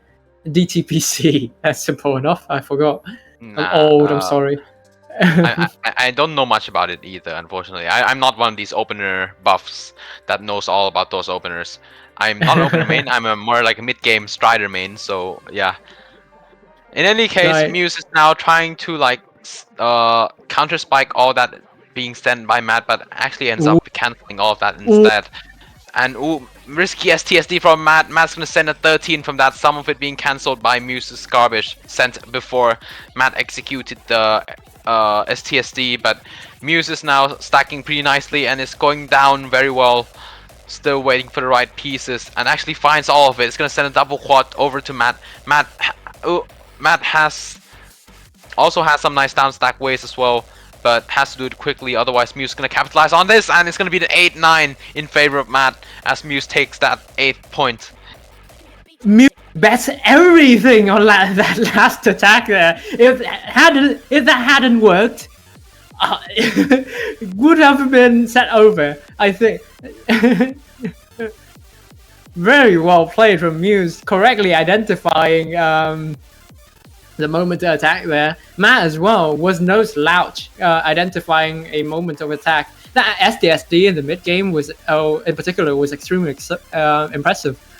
Yeah, risk-taking abilities. These players are just being extremely impressive right now. Ooh, Matt cancelling all that garbage and has a lot of clean, and I mean really a lot of clean to work with here. But Muse cancels all of it. Matt showing some signs of respect of himself, I think. Could have converted that stack into a TSD sequence, but chose not to for a safer, more cheesy stack to play against Muse. That's interesting. Could have been instinctual, to be honest, but here at here on the caster's desk, we tend to overestimate our players if we can. Anyway. Ooh, very nice donation there from Muse, and TSS donation. But Matt right now is on back-to-back 4, Muse on back-to-back 3, just toys back-to-back, but Matt going too greedy for the back-to-back here, loses it, but still is able to send a massive spike. Muse is gonna punish him for going too crazy on the back-to-back there, but still, Matt is still surviving, finding a way to go down. Ooh. Muse barely finding that counter 4 into a scum. Very nice. But they are extremely cheesed up right now. Matt, though, does not have the resources to capitalize on that. Very unfortunately so. So we are going to see a bit of an end game as we approach the 2-minute mark. And margin time sets in. I think very nice. And that's going to be margin time. Gravity margin time kicking in. It's gonna get faster. The piece is gonna drop down faster pretty soon. But Matt now in some trouble. I don't think they're gonna survive that. It's 9-9. It's 9-9 on both sides. I repeat, 18 games have passed and we still don't have a winner yet. Very nice showing from Muse and Matt. This Deuce showdown might go on for a while. I tell you what, I want to see triple digit. Oh, PC anyway. From Muse. This could be huge. Matt can be in some deep trouble here. Oh, and Matt's gonna go off with that one. Muse taking it to match point is 10-9, and could be a massive upset here as Seed 1 goes Yeah. out if Muse wins this. Muse just took a very surprising opener win over Matt. Matt was just not prepared for that. Ooh, Matt that misdropping. eyepiece waste. Still survived though, as Muse not able to capitalize on pressuring Matt here, and with that misdrop for Muse, it's looking a bit bad for them. Yeah, It's going up pretty high with a lot of turn cheese on the flow. misdrop, and Matt is not letting that go. I don't think. Ooh, we'll have to cancel that cheese though. Muse has access to clean, Matt has access to cheese. Muse has access to clean, Matt has access to cheese, and that's going to be 11-9 as Muse pulls out the upset. Good games. Very nicely done. Matt just could not adapt fully in the end there. That early game pressure from Muse, we see a bit of a resurgence from his earlier playstyle in the set, and that's amazing. A very good timing as well. Just Muse luring Matt into a bit of a false sense of security by respecting him, kind of, in the middle of the set. And Matt just started getting really greedy with his stacking, and by the time he realized he was dropping sets due to negligence, it was already too late. Very, very nice showing from both players. Very back and forth, like 4-dimensional chess playing as well. But yeah, someone just joined the VC, I think, and yeah, we're gonna have a caster switch just about now as we're going into the losers bracket side of the top 8. We have supposedly Chris and Aristayo or Arui or whatever you're gonna call them. Not sure. We'll see if they hop in the VC. They should hop in the VC in just a moment. But yeah, Chris should hop in a bit. Yeah. Anyway, yeah, it's been fun chat. I hope you had fun, regardless of my commentary. Anyway, yeah. Komodo, you can stay here until Arui pops in, and I'll pop out and try to give a poke on him. Right. Make sure he comes here. But yeah, interesting story, chat. Both Arui and Chris, I think, are both players that I casted for, whose games I casted for before. So they're now casters. Yeah, it tends to be a small world. Anyway, hi, I'm supposedly Chris. Yeah, who's going to be my replacement for today? I hope chat has fun with him. I hope I get replaced actually, because Arui is not showing up. Well, they're in the other VC, so it's hard to say what's exactly happening, but yeah, some behind the scenes work or something or other is going on, so we'll figure out how that works eventually. I did sign up to maybe do the entire stream if something happens, so it might be a switch of partners and not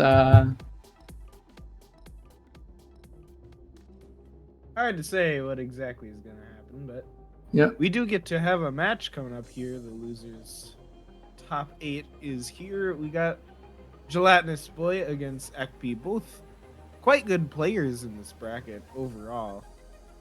yeah.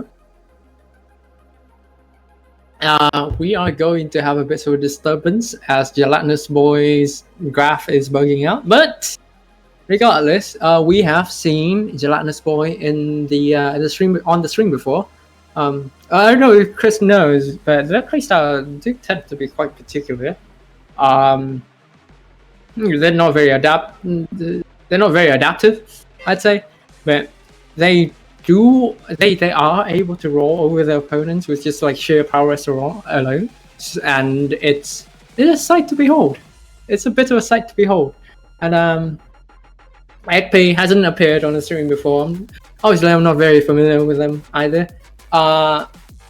So yeah, they're going to be a mystery factor versus Gelatinous Boy, who we've already known. From the graphs, though, we can infer that they do have similar playstyles. But generally, on this level, right, everyone's going to look like this graph, except for a few who's got like 0 PPS and is still doing 300 ABM on the regular. I don't know how they do it, but they are insane and should be in an institute somewhere. Anyway, we've got the main set rolling in right now, actually. Yeah, we've got Hachi Spin coming out from Ekpi. Particularly very popular in the earlier days of Tetris. But oh, hello, Arrowy, my replacement. Welcome. Sorry for that. Sorry for the technical difficulties there. I was literally playing JL and Well, are you ready now? Okay, yeah, I'm ready because like okay, so yeah, let's keep this short. Bye, chat. I hope you have fun with the rest of the stream. Take care. Take care. During that swap, we got to see Ekpi taking the very first round against Gelatinous, but it's just a first to 11. Anything can happen in here, and Ekpi is continuing on the Hachi Spin, whereas Gelatinous now has a bunch of very clean garbage to work through, and is going to get that spike, putting Ekpi into a bit of a situation for a short bit, but it'll be hard with that Omis drop, and just like that, Gelatinous ties it up. Yeah, I can see that. Can see that misdrop just become a blunder like this. Way too whoopsie. SDPC versus Hachi decided to make a perfect clear from both sides. However, FP have the one line of the garbage right now. Cannot make a DPC of the setup. Well, however, Gelatin is trying to play that SDPC loop. However, already too late because the garbage is already been sent. With large amounts of garbage, it can get quite the challenge to defend it all, and Gelatinous is taking full advantage of that, taking another round off of Ekpi here. Alright, we see SDPC. A Blitz gaming moment. Oh, it's fun to see a little bit of blitzing, but with very clean garbage, if Ekpi can get to it, which that drop delays. If Ekpi is able to get to that garbage, which he wasn't, that could have been a massive attack back. But Gelatinous just kept up the pressure, and Ekpi had a couple misdrops that were just too unfortunate to work through. Couple of misdropping and the miss in the end, yeah, not helping. Now off to a good pace on this next one. Neither player is playing with neither player started with a particularly strong opening to cause a spike to the other player, though they both do now have some interesting garbage to work with.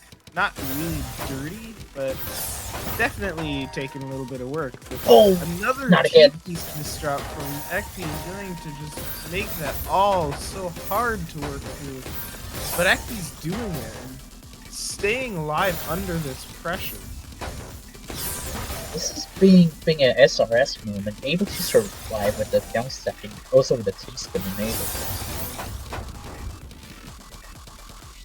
Just like that, Ekpi is fairly clean near the bottom of the board, whereas Gelatinous has gotten some pretty cheesy garbage.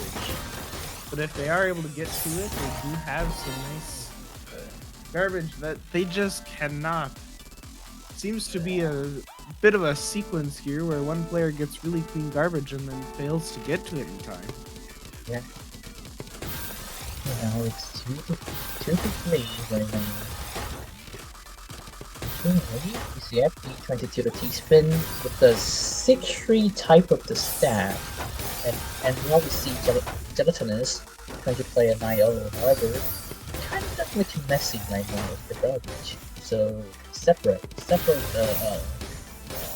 9-0 stack, and now currently back and forth, and both sides are being very clean, which is why to say flat for statement.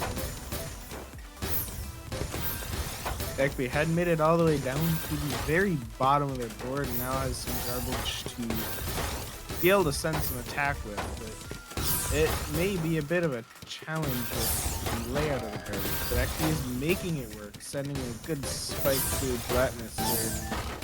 Now they're just building down and able to get to the bottom of the board as well. Keeping this very close. Just large chunks of garbage being sent between the two.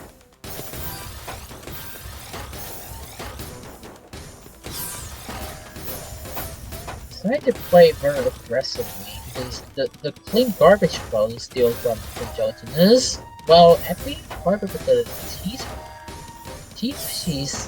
TP's placement just kind of dropped them into the danger zone right now.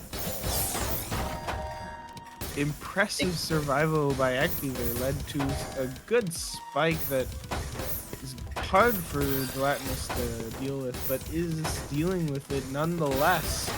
Continuing to survive in a similar way to Ekby's survival earlier, but just not enough, and Ekby ties it up yet again.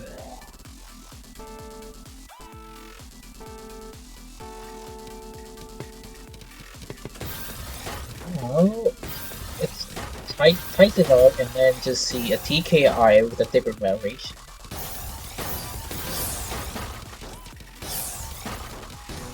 Straight up doing the block. 9 stack for an Ekby. Harbor, that's a little bit too clean. Yeah, that seals it. Yeah, openings have quite the trade-off in Tetrail, is they tend to produce the cleanest garbage, and so early on that the opponent is unlikely to have or to be. Oh, not again. The misstruck from Gelatinous.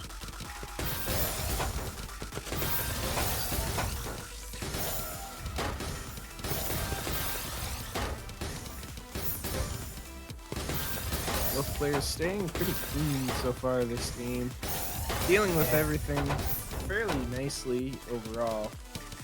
But Ekby now is with a little bit of the dirtier type of garbage. Aggressively with a 9 stack, quite effective. Keeping this a very close set overall as we enter another match between these two players. Ekby off to the quick start, but Gelatinous Boy able to cancel the attack fairly easily. The spike will still play aggressively, however, that will be an overstack from Ekby.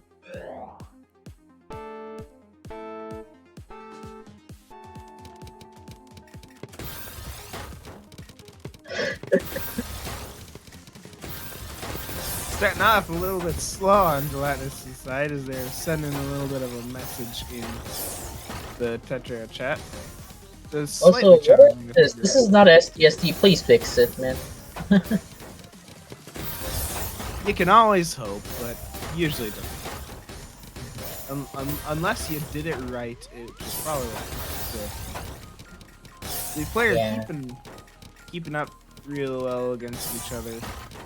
Gelatinous having a nice bit of a 4-5 stack. So not usually what you'd see in situations like this, but Gelatinous making it work and getting to their well in time to defend the increasing amount of garbage being sent by Ekby. But there's just a whole lot of pressure, and Gelatinous is back right at the top of the board just as fast as usual. It's like able to catching up with all this pressure and sending counters.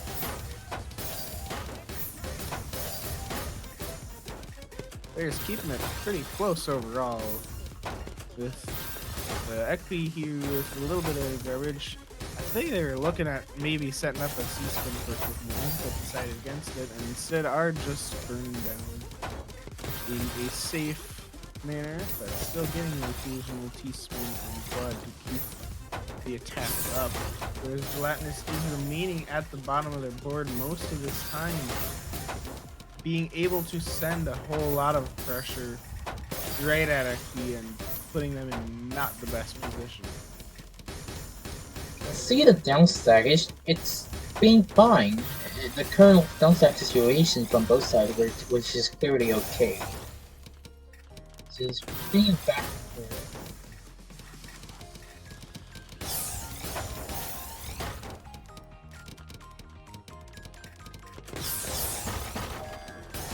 Gravity margin right now, which is 2 minutes. Players Still trying to chill out with the pace. keeping close overall in this matchup, but Gelatinous Boy is getting spiked there. And with that, Ekpi sent enough to tie it up yet another time. Just gonna keep going back and forth by the looks of it. Yeah, so truly is a back and forth. Just like 3-3, 4-4. Now it's back to back.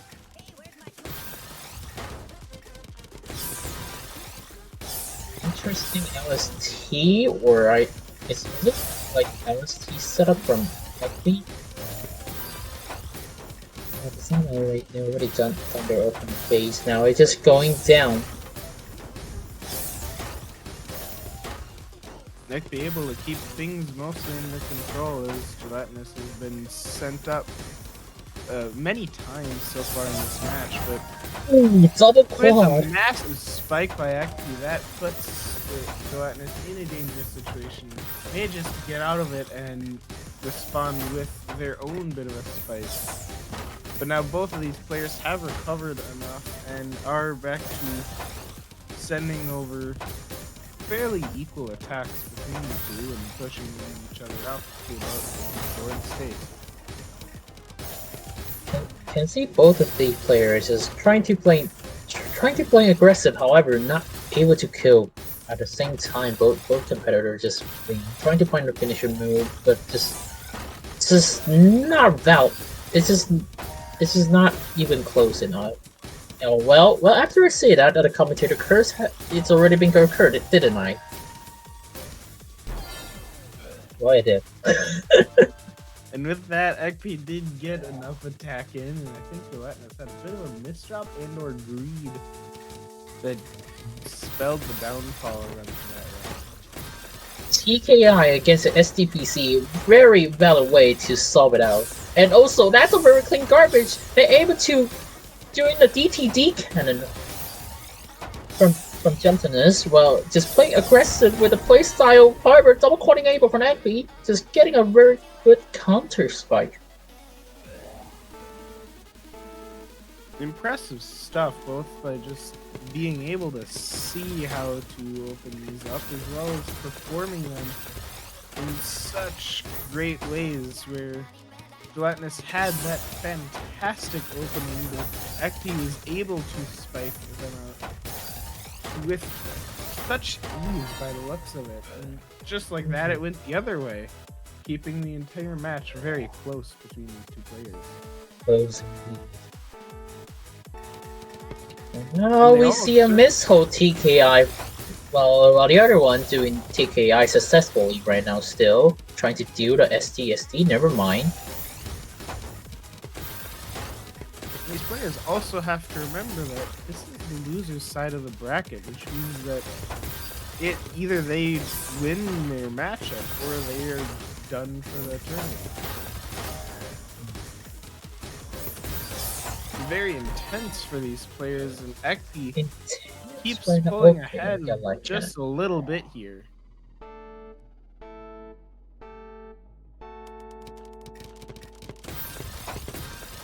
And SDPC against Hachi spin. Well, there goes Ekpi, isn't it? Okay. Gelatinous with some fantastic all clears to push Ekpi SDPC Lou. TCO gets a PC. Well, Ekpi trying to make it to fence right now still.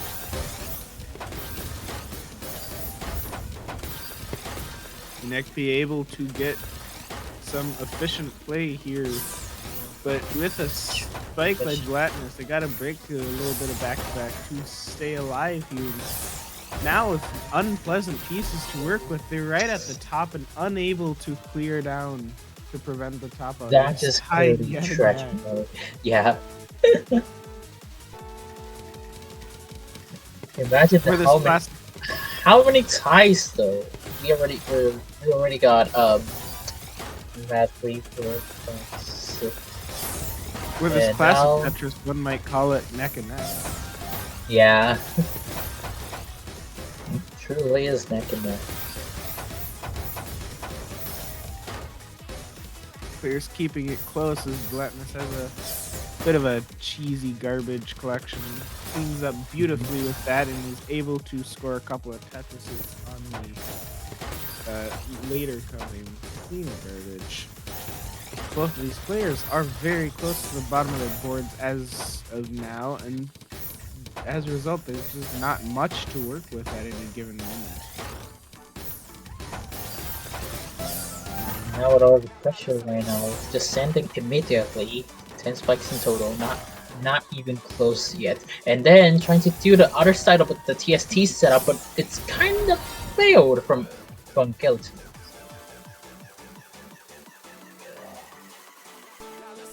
I'd be taking it within 2 at this point. Starting off Watchy with- spin.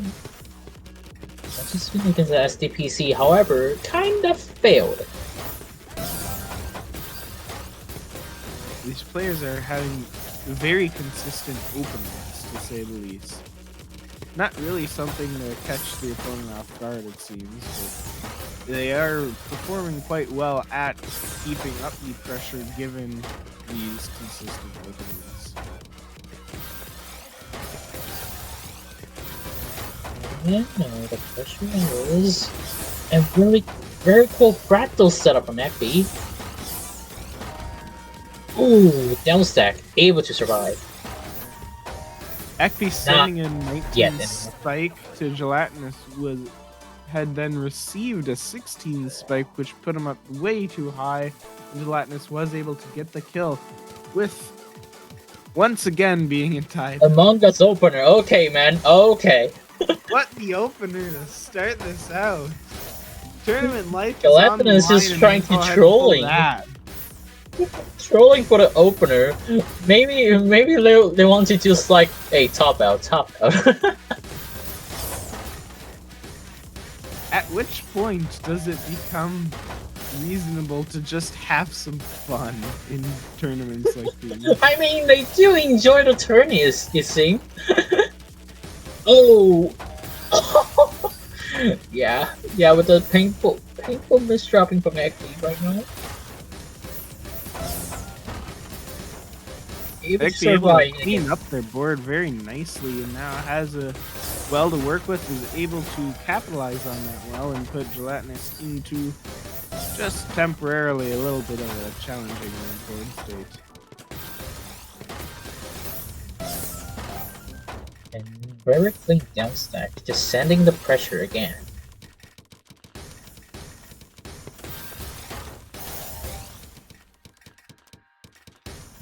Oh boy.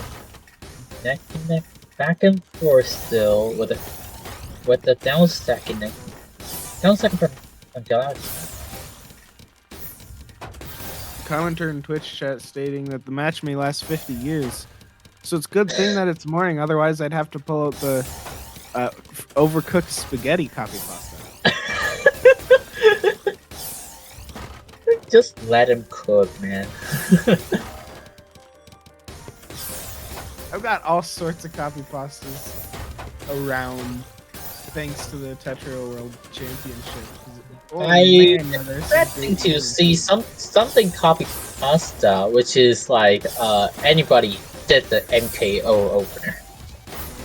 I would just say that. I'll just say that copy pasta out loud. Like I really did. I really do. Okay, now down stat. Johnson is singing, trying to catching up with the chasing up with the sending damage right now still from both sides. However, clean garbage has been sent from Gelatinous. The downstack enabled.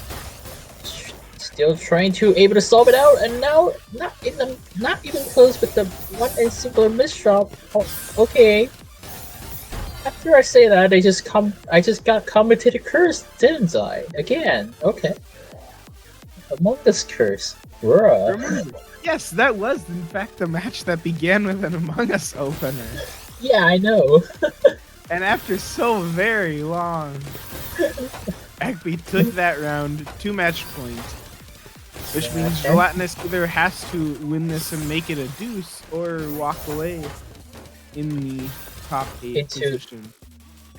Wait, is this winner's bracket still? This is loser's side. A loser's side, okay. Oh, look, Hamburger stacking, play very aggressively, and now kind of having no more solution. That's it. Just like that, Ekby has guaranteed a spot in top 6 against Indopak later on. Yeah, pretty close match. You can see the line set. They are clearly almost the same line set. Very impressive stuff nonetheless by those players. Keeping it very close that whole time.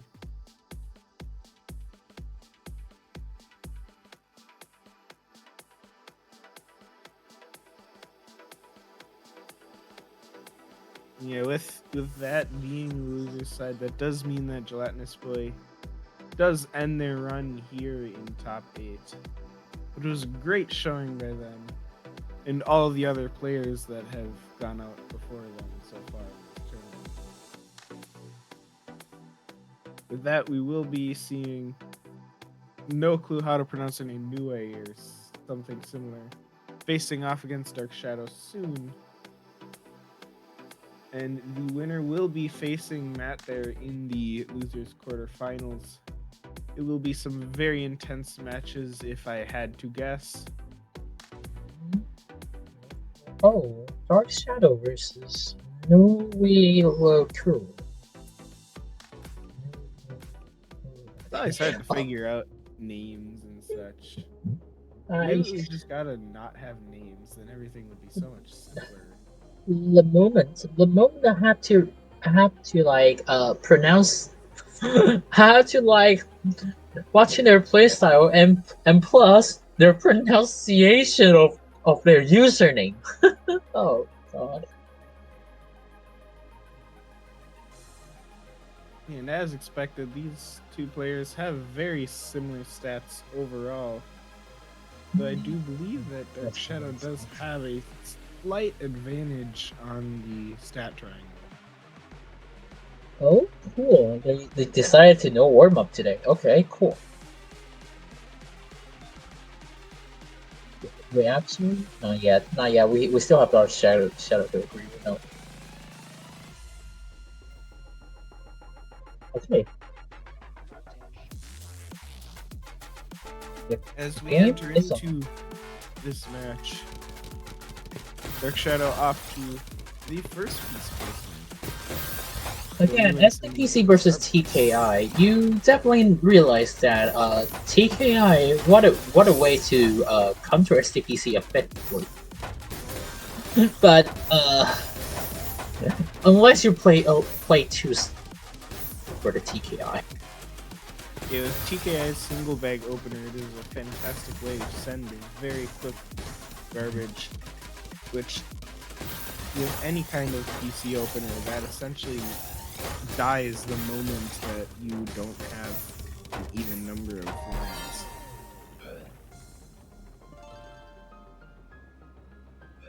With that, Dark Shadow able to take the first round in this first to 11 set. The Dark Shadow now having a bit of a misstep to start off the game, being pushed up right up to the top as Nue stays really close to the ground on a 5-4 stack and a whole lot of T-spin efficiency. The RNG itself just being way too reliable. Holy, the counter.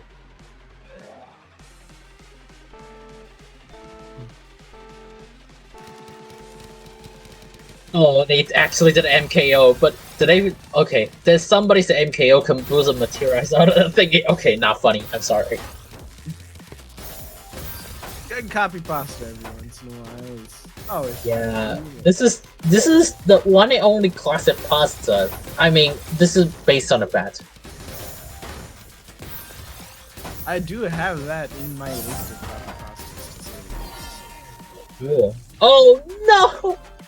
The IP's for a new way. Oh. The IP's misdrop at a line 21. Just see ya. You're dead. And TK misdropping from Dark Shadow right now. Here. Well, this is like this is TKI. So I misdrop, I go okay. Yeah, with how this match has gone so far, it still is very early on. Anything could change, but by the looks of it, Dark Shadow is doing a great number on Nue here. Yeah. And as each round progresses, it just may be more. Oh, and more not again. The moment. It may just end up harder and harder for Nue to get to a comfortable position to stay alive in the tournament. The moment of misdropping, especially when misdropping the TPs, it's just being way too uncomfortable for them to survive again. This is basically the opener phases. When you misdropping, especially at the important pieces, you're most likely to become a gunner.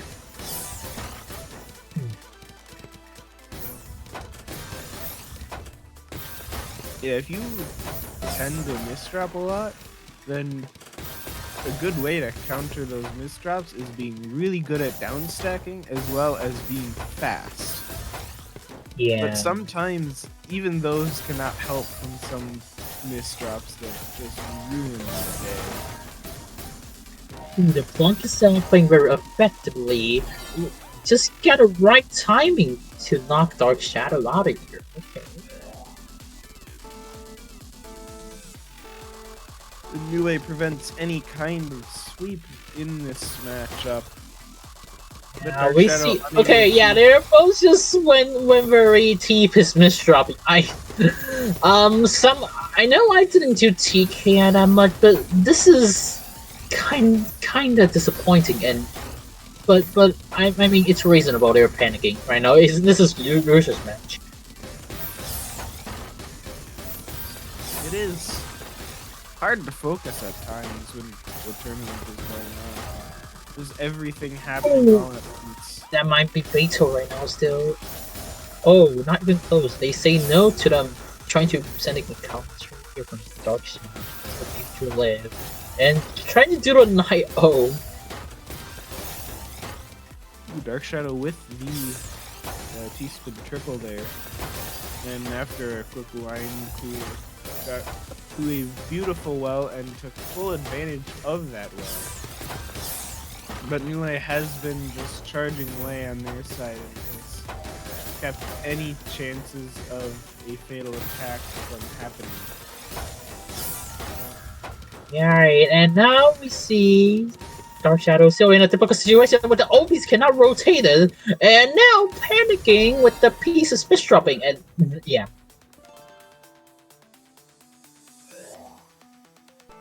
Anyway, taking another one in a row from Dark Shadow there. Do we see a center for white? Oh, yep, we see a Komodo is getting triggered right now. Okay, cool. Quite the way to begin the Tetrail match. Tetrail Okay, yeah, it's okay, but okay, you live. Great. Tetrail does have a disadvantage put on towards 4-wide and other combos, and it more incentivizes long back-to-back sequences instead. Yeah, definitely can see. Oh no. Okay, yeah. Oh, that one become a little bit fatal because no efficiency because no T-spin and quads, which is like at the other side. But however, still able to get a point. Oh, yeah, I can see that. That was somehow relatable. Dark Shadow's been having some miserable luck with these misdrops in an opening recently, allowing Nue to capitalize early, but Dark Shadow is able to stay alive during most of this time and is able to at least keep up some kind of pressure. Kind of pressure, but this is not an Imperial Cross, and then just okay. Quite miserable stacking.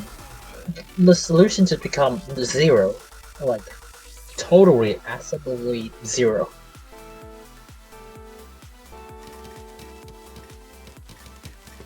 And now PCO against a center forward.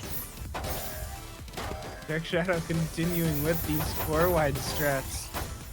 A I good 4-wide is able to send a very strong attack, but that requires a really good 4-wide and able to do that in Tetra. Not being able, sending spike. Cool. The 4-wides that Dark Shadow have created have cut in the middle, dampening the amount of pressure able to be sent. And now we see yet another center forward. Center forward, do not fail on this time. Okay, yeah, you definitely having improvement, having improvement, and then just sending pressure successfully. So it could become okay now. And Nue without any eyepiece in the clean garbage, that become kinda pressuring to the third board. And now we have Fractal Mistral. Ooh. You hate to see it. Truly, I hate to see it indeed. Dark Shadow is able to recover after all that and going into what seems to be some almost LST. Sports Sporting Spiking Dark Shadow takes another match, 7-3. Closing it up almost by what it seems. With a TKI setup from Nue, trying to play aggressively now with the T-spin back to back. However, cut to 0 because like maybe it become a high risk for making it.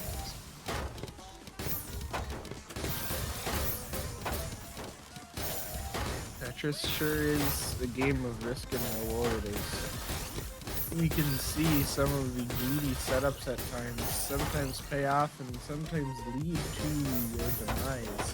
Ooh, pays up with a down stack from Dark Shadow. And is able to capitalize on everything while up high to send large attacks to Nue, and Nue not just enough, barely not is enough. able to defend against that thing. Very close. I think that's enough to murder, or not yet. Yeah, that's enough.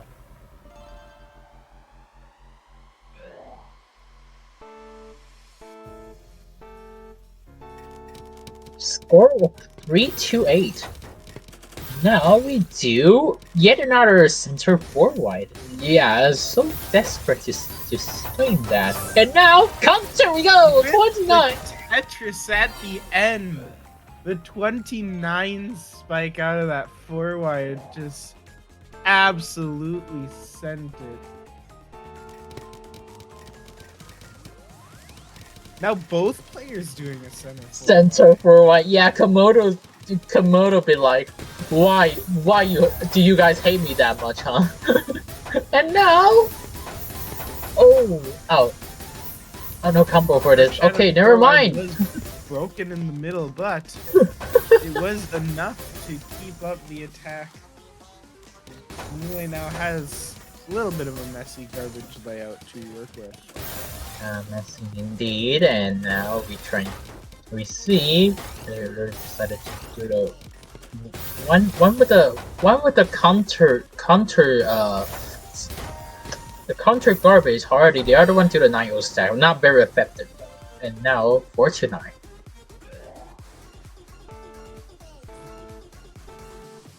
I mean, they still have a chance right now, so it should be good.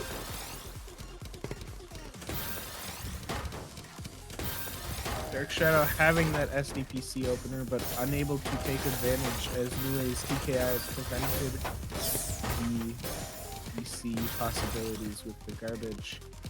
Now Dark Shadow has some messy garbage to work with, and it all comes down to if they're able to get to it, which they are. And now with this, they can capitalize on it with Nue right at the top of their board. What? They have to waste the 2 eyepieces. That's too unfortunate. And just like that, Dark Shadow has brought it 10-4. Match point.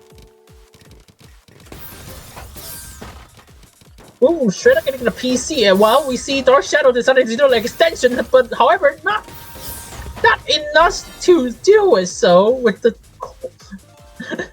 multiple PC setup from Nue. Pushing it up and delaying this match just a little bit longer here. Alright, we see TKI once again. Ooh, that's something we will not see every day. Clink down step from Dark Shadow. Well, we see Nue with a quite panicking survival down stacking. Still able to live. It's okay. With a slight team misdrop on Dark Shadow's side. Team misdrop, however, and then just getting an outpiece misdropping there. Okay, fix it, so it should be fine.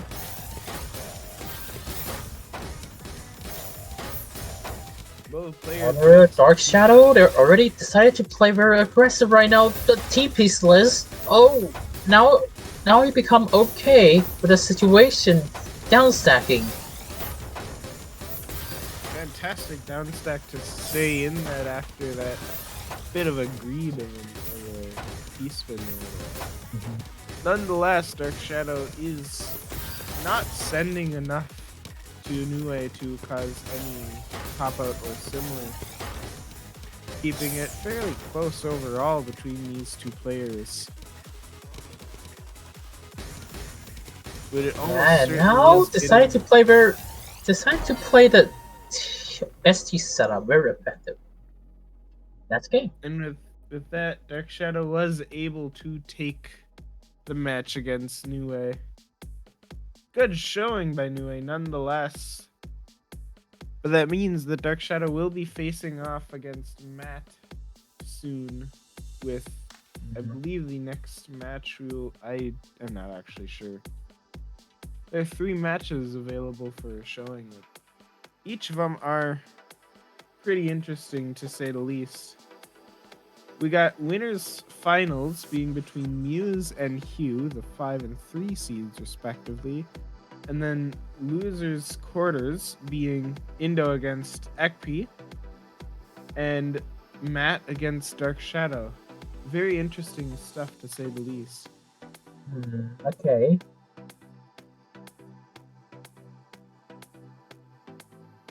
The 1911. Versus the Ekp. Wait. Oh, we did a winners finals. Did round loser 6 is next. Okay. Ekp versus Inglepuck. Okay, got it. Staying in the losers bracket for this. Ekp, we had seen them just a bit ago against Indopak, who you'd seen before the commentator switch. Being able we see this is the rematch from the other side of our bracket, isn't it? I think I know. Not a rematch. This is a rematch. Or it might be. I'm this is the winners round 2. Winners round 2, which is Indopak versus Ekp, and with the tiebreaker win set, I guess. So it's a rematch. Wow. A while ago. Been keeping an eye on most of just the top 8 games for the most part. So all comes down to this, it seems, for a potential rematch here. You know that's quite irony to see. We have C15 in the in the top 8, which is quite hilarious. Oh, it's fun to see unexpected seedings, to say the least. As Indopak takes the warm-up very quickly here.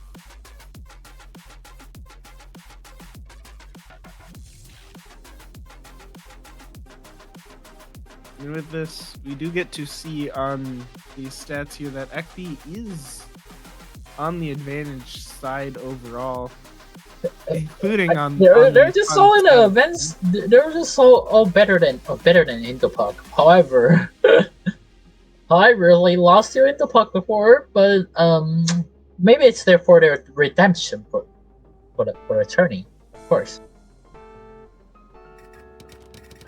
Now with the TKI.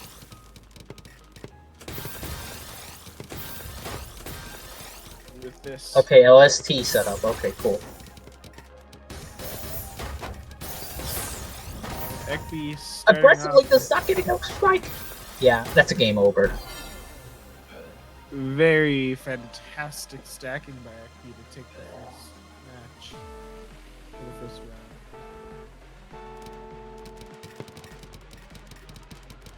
Center for What is this? What is this? Today is the fully Locomoto day. They've decided. Whoa! 36. They've decided to return to the good old the guideline Tetris games with the center 4-wide straps. My goodness. I like how Dark Shadow just in the chat, which is like center 4-wide approved.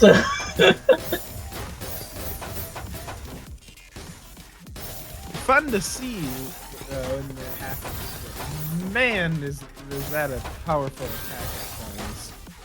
Yeah. If done well, that can be the killer, as we've seen now twice. Ooh, the pressure Just is like it. that. Indo is able to take another match.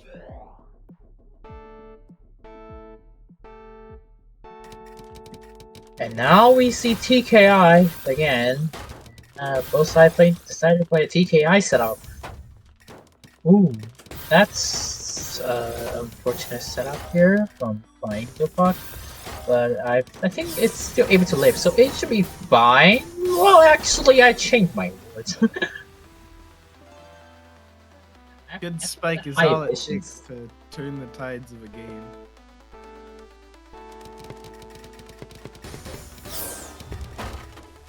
Indo with the all clear, Raptor. Ekpi a whole bunch of garbage. But man, is that garbage clean, able to be sent right back as a couple quads here.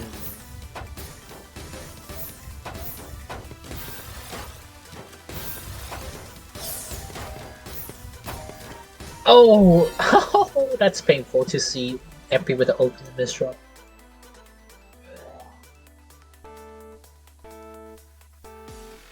And Indo taking the lead yet again with the PCO, gets the PCO. PCO against a Hachi spin. The Hachi itself does not getting a PC. It's already too late to send him to get damage, however, it with the Ipis misdropping there. But able to clean it, so it's already fine. It's fine right now.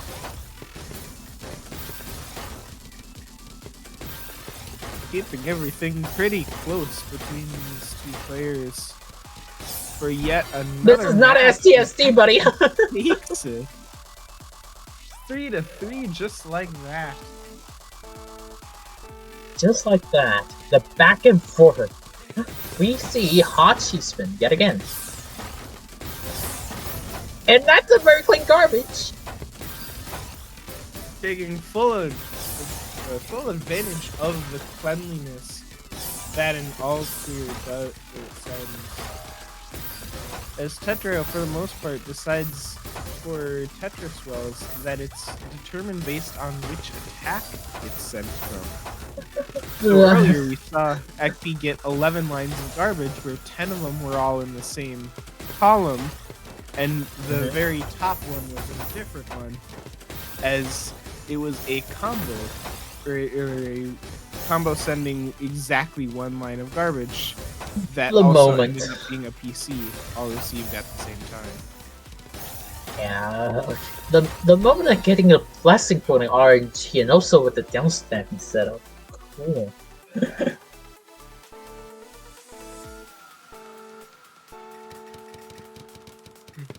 CKI. As the occasional Tetris player, I see some of these Oh! impressive by Ekpi to take that just like that. Just like that, indeed. Yeah, Yeah, again. I see these opening bags, and I see particular setups that I would take in these situations. But the players are not me, and very much are getting setups that send good attack to their opponents in this particular game. Oh, Because Ekpi now that's sends quite good huge to spike. see. And with the counter still able to live from Interpuck, always struggling, and now just able to downstacking with the only clean stacking able. So it's able to sending downstack from Interpuck. The pressure right now, it come Effie's.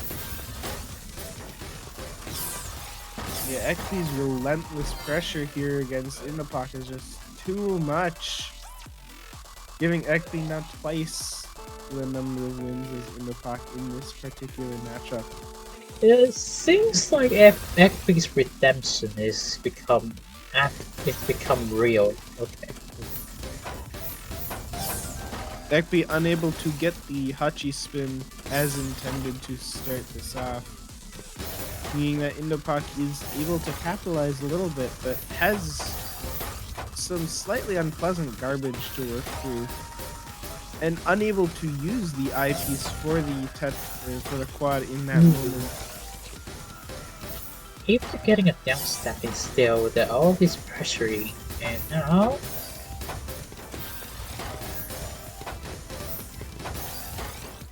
pressure still becomes successfully with the Nile sack on Ekpi. Keeping up some impressive digs overall between these players. But Indopak That's it.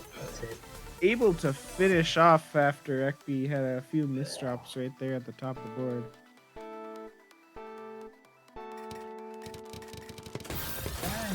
Yeah, TKI from both sides. Yeah, both sides actually trying to do TKI. Both of these just or like this. Just TKI. The pure downstacking for this. Okay. And Ekpi there had a slightly unusual 4-5 stack, but with all of the garbage, gets down to it and is able to send a good spike out of that. Whereas Indopak is able to just keep on stacking down and is able to take another round. Yeah. The score with 6-5, Indopak still catching up. TKI yet again. I'm expecting they would do central format again though, but I mean it's okay. It's okay. We all having the different playstyles, so we should be all right. The quad enabled. Well, we see Epic with the high stack SPCs, but does not matter. Still able to play it out. Able to stay clean after all that and get some nice clean garbage as well to just be able to send some impressive attack, but man did that get close to the end of the line. This is like you want to beat me, you have to face the RNG first. Oh my, that takes entirely a long time. Like you really did. Oh no! Oh, that's quite painful to see. With one too many misdrops, one might say, on Indopak's side, Ekpi was able to take another round 7-5 in this, keeping it close overall. 6 spin. Wait, I got 24 spikes in total. That's a see ya.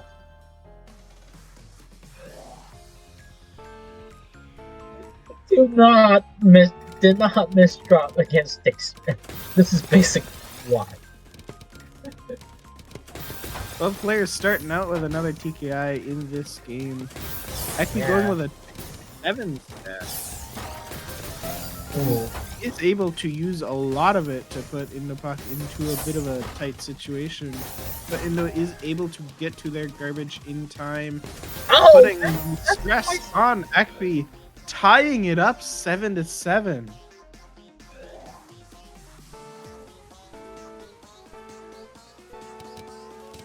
How many ties do we get?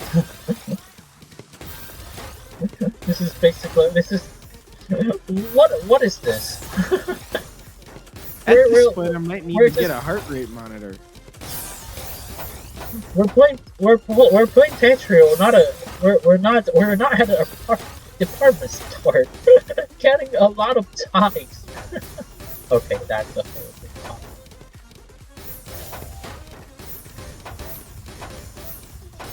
Indopak having able to capitalize on a couple of Ekpi's misdrops there to pull ahead the lead, and able to punish them. That's a 7-8. TKI by both players, but mirrored, so it looks fun to say the least.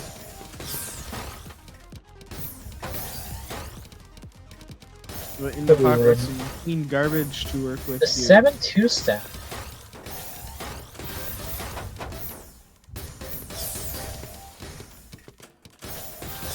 Okay, I hate a moment when I just always getting a lag in, and that's basically maybe my commentating, which is like a little bit delayed. But this is a commentary we have to move on. So Ekpi keeping up the capabilities to stay alive in this set against Indopak, able to spike out Indopak to make it 8-8 yet again. Very close, to say the least. As we get a PCO that does not work out from Indopak's side. I believe that was a Hachi spin on Ekpi's side, if I'm not mistaken.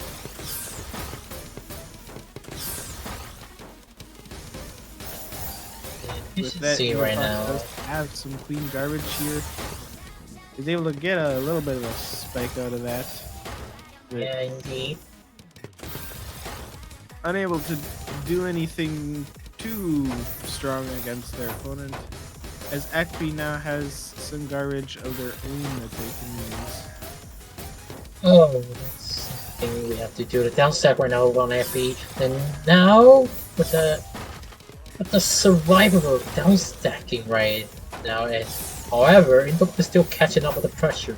The pressure sending back the damage. This is, I want to say back at the very beginning, but now because they break their back, so.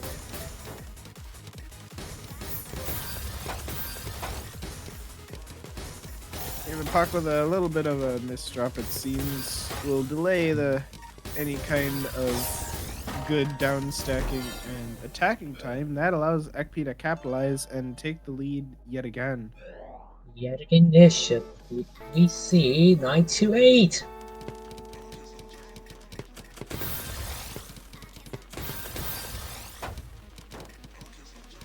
Both players with some no fun PC, that's strategies here.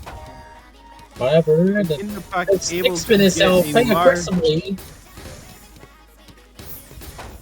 Impressive stuff, but Ekpi is able to get down to their well and get with a T-spin and a quad right back down to the bottom of the board.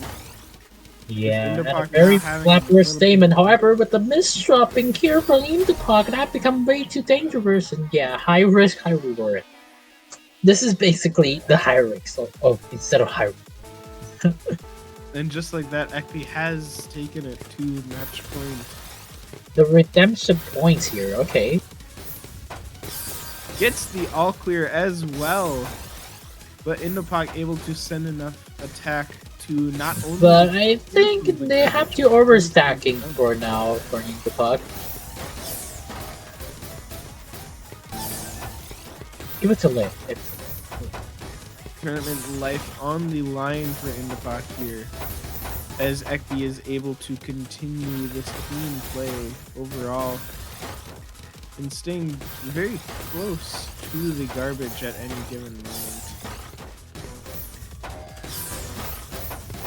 With all this pressuring and now still sending spikes, but able to live from both sides with the backup for stats and trying to do the Bratzo here from Indopok again. And with all this pressuring, still able to live from Ekpi. Very impressive survivability here by Ekpi overall. Indeed, and oh, don't get a commentator curse again. Oh no. Okay, they didn't get a commentator curse. That's something we don't see every day. But ooh, it seems like the table has turned, and now the redemption has become the truth. And just like that, Ekpi has fought so very long through the losers bracket to face who put them there in the first place and win 11-8 to continue on into the losers semifinals. That's something. And now we have yet another Loser 6 match.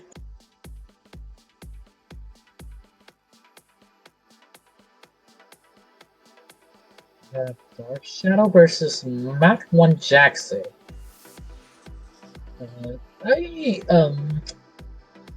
This is C1 versus C7 or 6.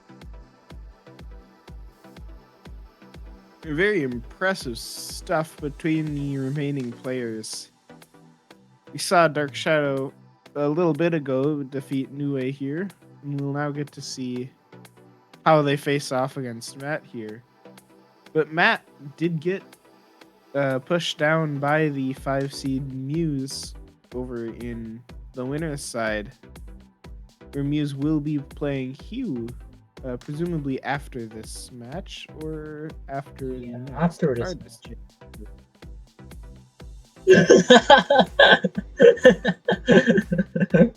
I like how in the Discord EITS general we just pinged them like 3 times in a row. Yeah, Matt did request to get a ping upon their time for 1 minute, return. please. Okay, sure, go ahead. Now looking at these stats, that is quite a swing overall between these two players, with Matt overall having, I believe, a better triangle, but Dark Shadow does have a higher win rate out of everything. 57%.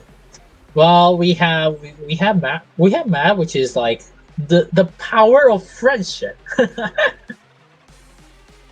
The power of friendship just become a sweep. Yeah, with 108 more friends than Dark Shadow here.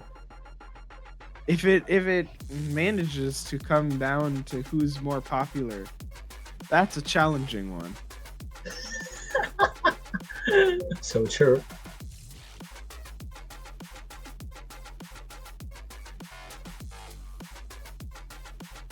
We will be getting to see this match momentarily, as Matt is doing something or other, presumably for preparation, but hard to say for sure.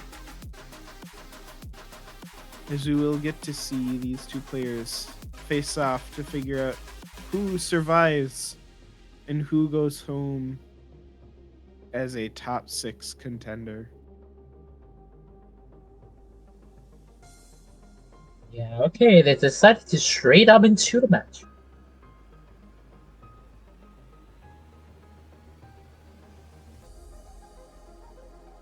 And with that, we will be off. Facing these two players, first to 11, win by 2. As we continue on, Matt with a PCO and gets the PC, setting up another one and gets that as well. The 2 in a row is very strong, unable to get a third. But that means that now Dark Shadow has a little bit of momentum. But with that, Matt also does have some very clean garbage that they're able to take advantage of. Yeah, now with all this back and forth setup right now here, and able to finding a downstep with Dark Shadow setting the flank for 15 spikes.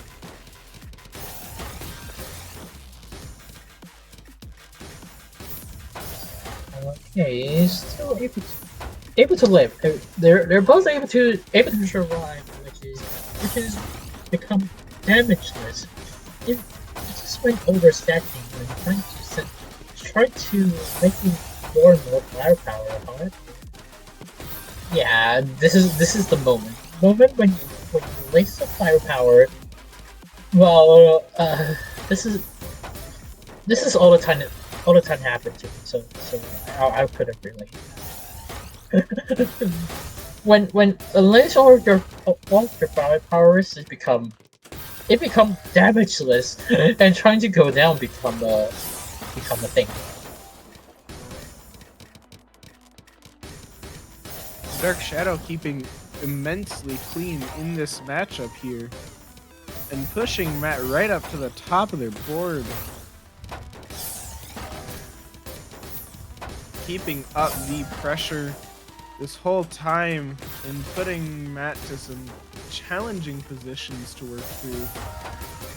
Unable to get any kind of strong attack here as Dark Shadow is relentless with that pressure and takes the first round.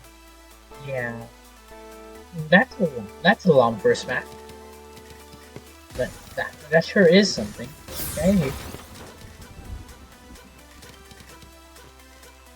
Matt looking for a second PC, but unable to get that. Meaning Dark Shadow is fresh, ready. Oh, no T-spin setup or Dark Shadow. That's a next part. Keeping up the pressure regardless of the PC not happening. And now MKO. into the DP cannon. And with the failed MKO, what?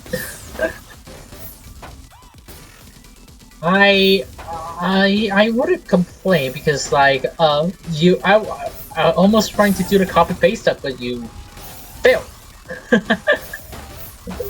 Sorry about that.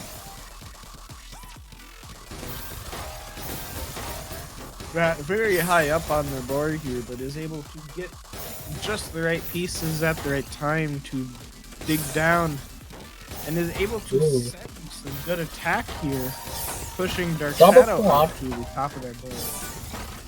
Able to live from Dark Shadow again, and now with all the situation right now, able to live again.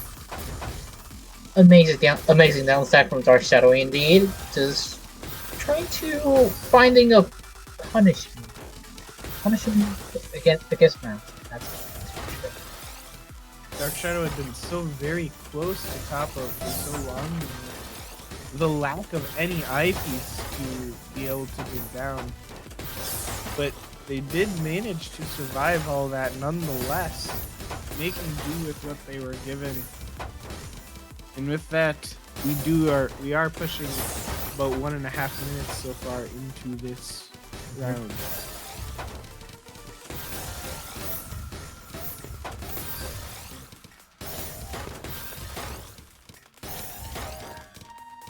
They decided to play very aggressive with almost with the color clear, but does not matter. You're winning currently. But all this downstacking setup become valid. Still able to setting spike from Dark Shadow, but not quite enough for them yet. Because Matt always having preparation for that. They always have preparation for down stacking, so the pressure is on, and that's it. Had kept up so much pressure there, pushing Dark Shadow to the limit multiple times. We see an extension SDPC spin, didn't we? Never mind. This is not an extension. No. Matt got the Well- PCO followed by a 2-line color queer, but Dark Shadow was able to send off 1 line of garbage before Matt could get that. Before they getting a PC, was it?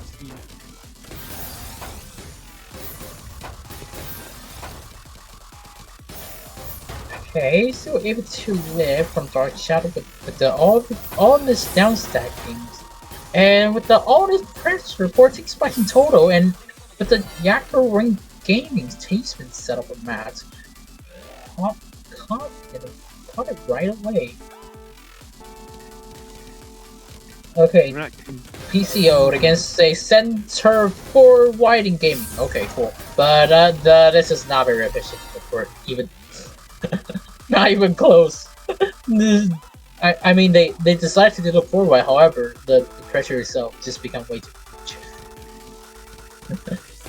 A 4-wide can be pretty good unless you happen to receive 2 alters back to back, in which case you just don't have the room. Unless you have to using speed, and also with the good finish for making all these setups. Matt with the donation for T-Spin, able to push Dark Shadow out of contention for that. So close to make it out.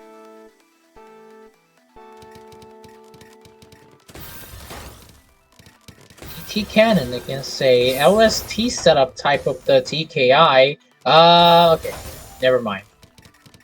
Never mind. This is not a LST anymore.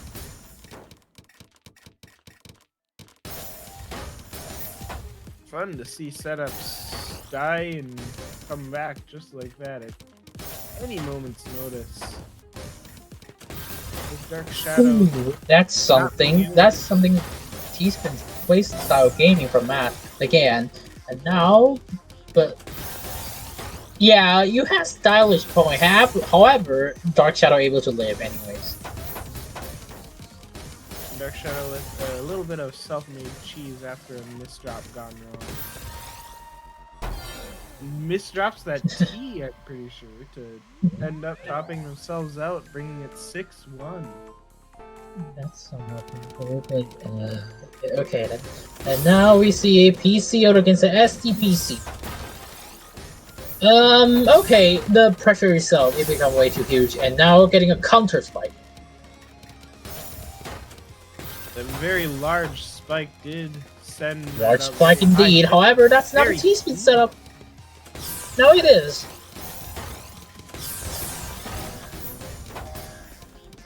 The very clean garbage sent from that prevented any kind of easy top out that Dark Shadow could. Yeah, and now we see Maz kind of struggling right now. Well, actually, both did high stack. Okay, 7-1, one-sided currently. Well, Matt is a 24.8 issue player. What else can we expect? Matt with the STSD there. Oh no, TPs, that's way too painful. Too tight of a situation there without a T-piece to be able to clean up nicely, and Matt takes another round. That really stinks, man. Another DT cannon opening for oh, Matt, that's a very valid DT cannon setup. Holy. The extension from that was just so very much so quickly. Oh god. What is this? we have a DT meta today? Okay. This is straight up getting a PC. This is the expert ITS. where I don't recall how many top players, but at least the winner and quite possibly more are invited to the ITS Masters. Well, yeah. Yeah, speaking of EITS, I feel very disappointed because I got speedrun by I got speedrun performance, which is like I tried to do the offset but fail. Oh wow, that's a TTD from Mass 4, but well, when Dark Shadow getting a PC, it becomes 0 damage. Oh, the gaming of the back-to-back chaining from Matt again. Double carding able, the pressure is on, still able to layer from Dark Shadows. Sending down stack. Close call. Matt has done quite a few STSDs here and is able to continue being right at the bottom of their board. Able to send a lot of attack very quickly to Dark, but with a little bit of a misdrop, that gives Dark some time to capitalize off that, which absolutely happens, giving Dark another win on this set. Yeah.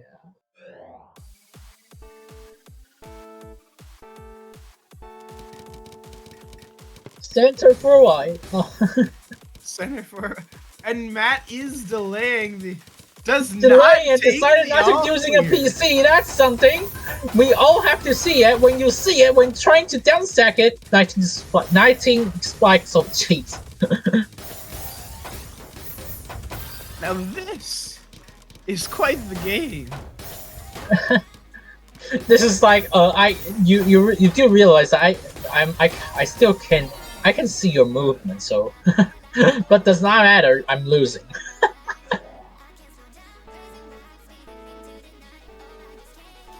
After they're going to do it again? Okay, yeah, they decided to do it again. However, the misdrop in gaming here.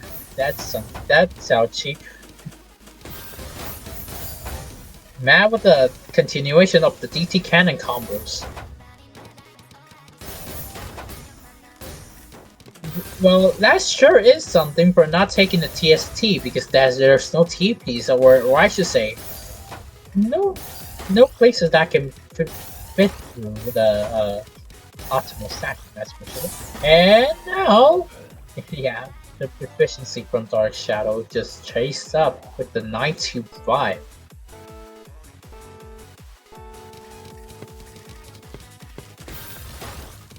Matt with an unsuccessful PCO against Dark Shadow's TKI gives a quick advantage to Dark Shadow here. But Matt is still at the bottom of the board, very clean. And Dark Shadow is trying to work off of what they have.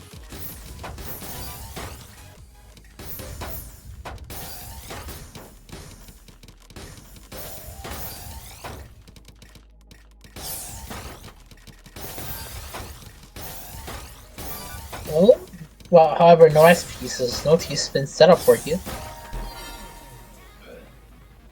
Just try to go down. This is not far enough of the jump stack. Dark Shadow changed it by match point. Center 4Y. That sure again, is something for at the match point. Again, Matt aborted the PC. I'll just say I embrace the 4Y. However, you're getting owned. But okay, never mind. I guess I'm the one who's getting owned. The 28 spike being combo not enough to murder though. As well. Means that Matt has quite a bit to work with here, but is able to work with it nonetheless. With an eye misdrop there, makes it a bit tight up at the top of the board here, as both of these players are right on the brink of death. High stacking still. Oh yeah, not enough. That just kind of messed up from Matt. The tape is misstructured, kind of. And now we see TKI and against say PCO winner, but no TPs or else they would be a PC.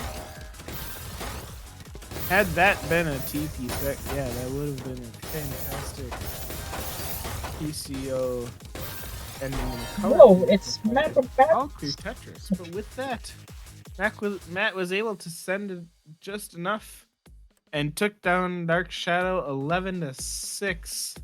Yeah, high efficiency from Dark Shadow. However, Matt with the defense playstyle and also with the back-to-back chain, still able to knock Dark Shadow out of here from the tournament. Very impressive stuff by those players. Yeah, Keeping okay. up a lot of attacks between the two. And now we have our final four.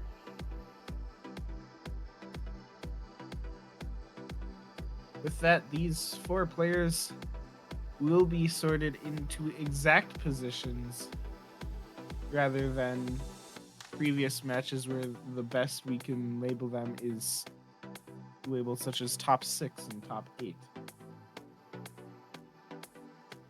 Whereas now, we will have a 4th place, a 3rd place, a 2nd place, and a 1st place finisher to finish off EITS here with these remaining 4 players. So congrats to Muse, Hugh, Ekby, and Matt for being the top 4 in this EITS one. Very impressive stuff, as we will be getting to see Muse against Hugh, as far as I understand. This is back to winner's side, so the loser is not out of the tournament. But both of these players are guaranteed a top 3 finish. Yes, indeed. The top 3 finisher. That's something we would like in the winner's bracket, which is in a double elimination. That sure is something we will enjoy it. Very close stats between these 2 players overall. Biggest difference appears to be that Hugh has more friends than Muse.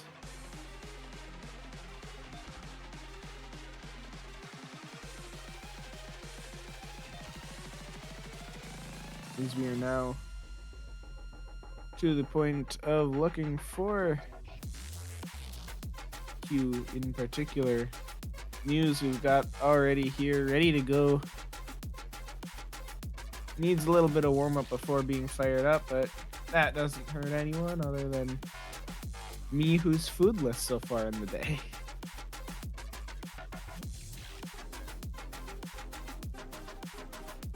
Oh, but we might have a little bit of a problem in our bracket here, as one of the other players has indicated that Hugh may have gone to sleep.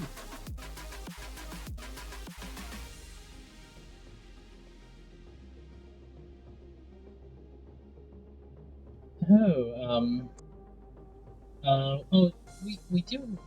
I think we do saw a message from you, which is like they're probably just falling asleep. That's why. So that's why we kind of have to wait for like a long time to do it. So. Yeah, by the looks of it, we may end up having to abort the match entirely, as Hugh does need some sleep. It is always a good idea to sleep. I mean, it's currently 1 a.m. for their. Yeah. Well, actually, it's just become it's just a midnight time, so that's why. Yeah, East Asia has a fun situation of being late at night at this point. Or, I guess extremely early in the morning now. But this does mean that hard to say what we're going to figure out now. I believe that we'll be just having that's something we grands. And it will be down to Ekby versus Matt instead for our next matchup, which is technically losers semis. But it really counts as losers finals if Hugh has gone to sleep. Yeah, that's for sure. Or we should just hmm. Well, what about Alright, L7? we Okay, will sure. in fact be playing And now we XP Team versus Matt, Triangle but once Matt again. is also saying that they would like a few minutes for a break.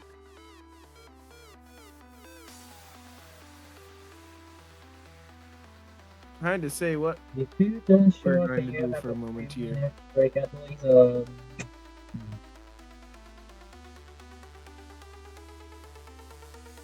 moment. Wouldn't be a tournament without something coming up. Something coming up and just become scuffed. But I mean, this is like we still need. We're all humans after all. if if I being straightforward, we're just all being humans. We have time zone, we have other stuff, so that's why. So we have to face it. So it should be good. And I think Pixel is still there from from FTH. There is like Pixel just went gone right now. It happens. Once again for yeah, I am essentially advantaged for being 11 in the morning at this point, so I've gotten all the sleep I need. Well, essentially I already got enough sleep because like I went back to home and just like I slept I just slept for like the entire half a day, which is 12 to 16 hours at least. I slept around 12 to 16 hours to recover my energy, and now I'm here, and then I just got O2'd, which is quite unfortunate for me, and now I'm here. Yeah, it's really something to say the least. This is the moment I hate. I hate to face it because like when losing this, I feel utterly disappointed. Just something I don't want. I don't want to face it. But I mean, the tourney has still going on. The tourney has to move on. The game itself have to move on too. So now it just it become our final four right now. So it should be good. By the looks of it, it does seem that we will be having about 5 minutes or so of a break. Just to get everyone relaxed, because Matt would have had a little bit of a break time here, but with the canceled match, that's just not happening. Well, I should have just asked Andy to 1v1 me, but because like in 5 minute break we just like have to talk for like entirely 5 minutes, or else you're just like dead silence. Well, it's fun either way. What I can do, I've got. If we need to fill some space, I've got 9 copy pastas here. 9 cup pastas. I've got 9 of them right in front of me. Okay. I want to see. I want to hear it. That's All right, in approximate order of occurrence, which is not actually entirely accurate, but the first one I shall give is caused during the second day of brackets, if I recall correctly. We had Akarin and Akma facing off, and they had gone to 2 back-to-back deuces. The year is 2103. Akarin has grown a lush white beard, and his fingers tremble as he masterfully builds setups, sending attack after attack. Akma has retired from Tetrao, and his child is playing for him. My eyes are bloodshot and my throat is hoarse from screaming. Akarian finds a 69 PC end spike, but it doesn't kill, and he dies to the 7 piece per second counter spike, tying the score up yet again. Onto the next deuce.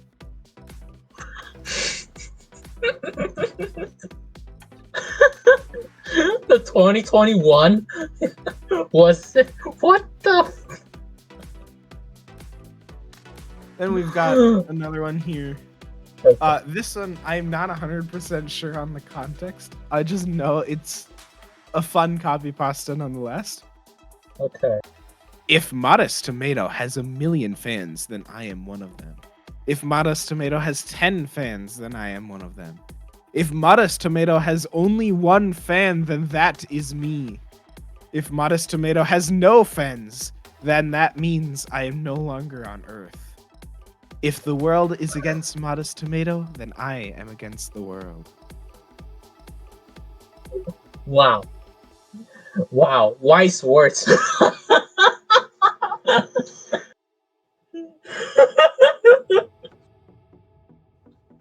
The wise words out of the Tetro community. Holy shit.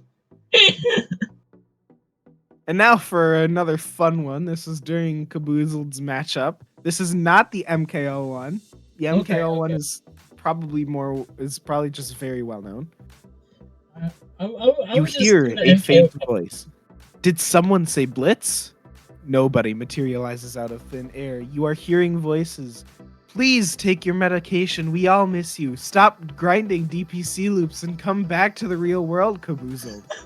The voice fades away, and your vision turns to black as the heat death of the universe begins.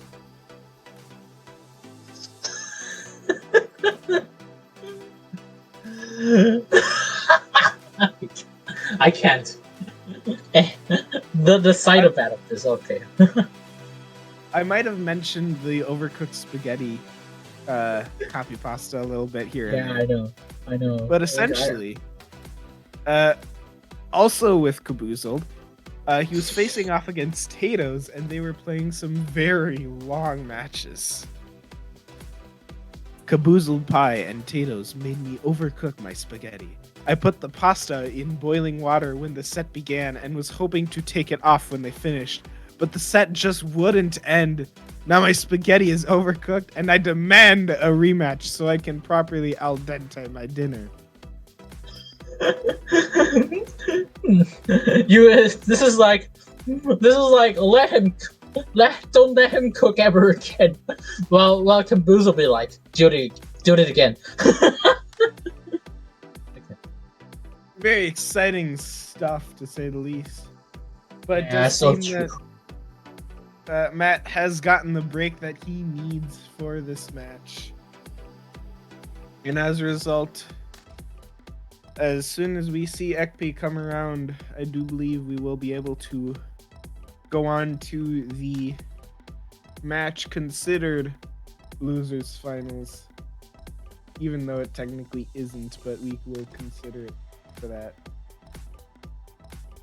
The moment. While waiting, I do have more. Because of course I have more. You're literally having 9 of these copies pasted. Like, come on, man. Yesterday, or I guess last night, or however Yesterday? Okay. Whenever. Yesterday, on Puzzle Kingdom, Tiki was facing off against QMK. It was a very long match. I think this was grand finals, if I recall correctly. Or I might be wrong. I think I might be wrong. Either way, the players were facing off against each other. Yes. I'm still watching Tiki versus QMK. The down stack remains flawless. The timing is immaculate. All attacks cancel out. Garbage lines instantly disappear. The electricity bill has drained my bank account. My wife.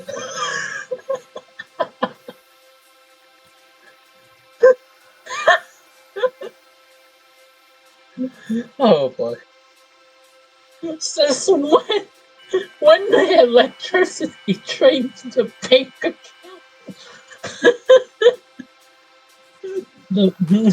This is like when downstacks like all the way, and now it become a power outage, and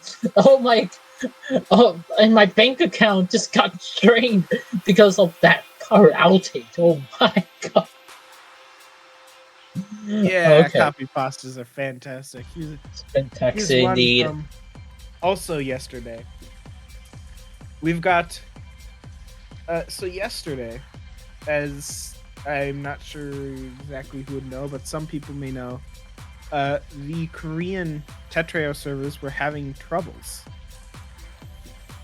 And Oh, as a result, Corpy, who is a Korean Tetrao player, was facing off yeah. against Mew and was having a whole lot of problems in the set. We ended up having to delay the set, play a different set in between before coming back to the original Corpy Mute set to finish it off.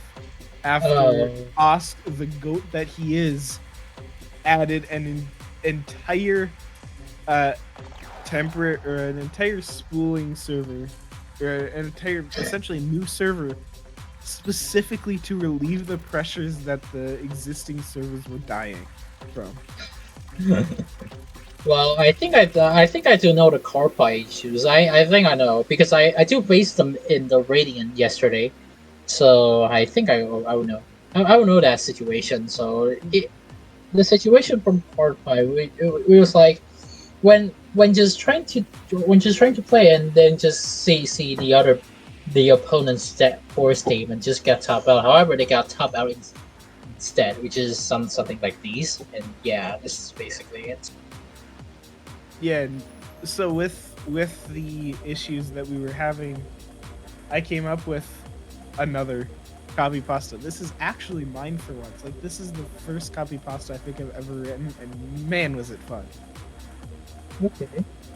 It's 2084. Constant networking issues have kept Corpy from playing against Muke, and after the 2763rd reconnect, this feels like the time. It's just a matter of time to see who wins this fantastic set. And it'll all come down to this Met. Wait, no, Corpy disconnected again.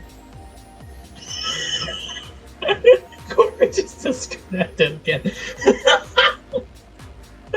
In the 28 format of the mech moment. I would say the copy paste just become hilarious. Oh my god. And then, of course, on the very first day of qualification, or on the very first day of the top 64 brackets, OSW and Doremi were facing off against each other. One of these two copy pastas I have has in fact, or was actually picked up on and done.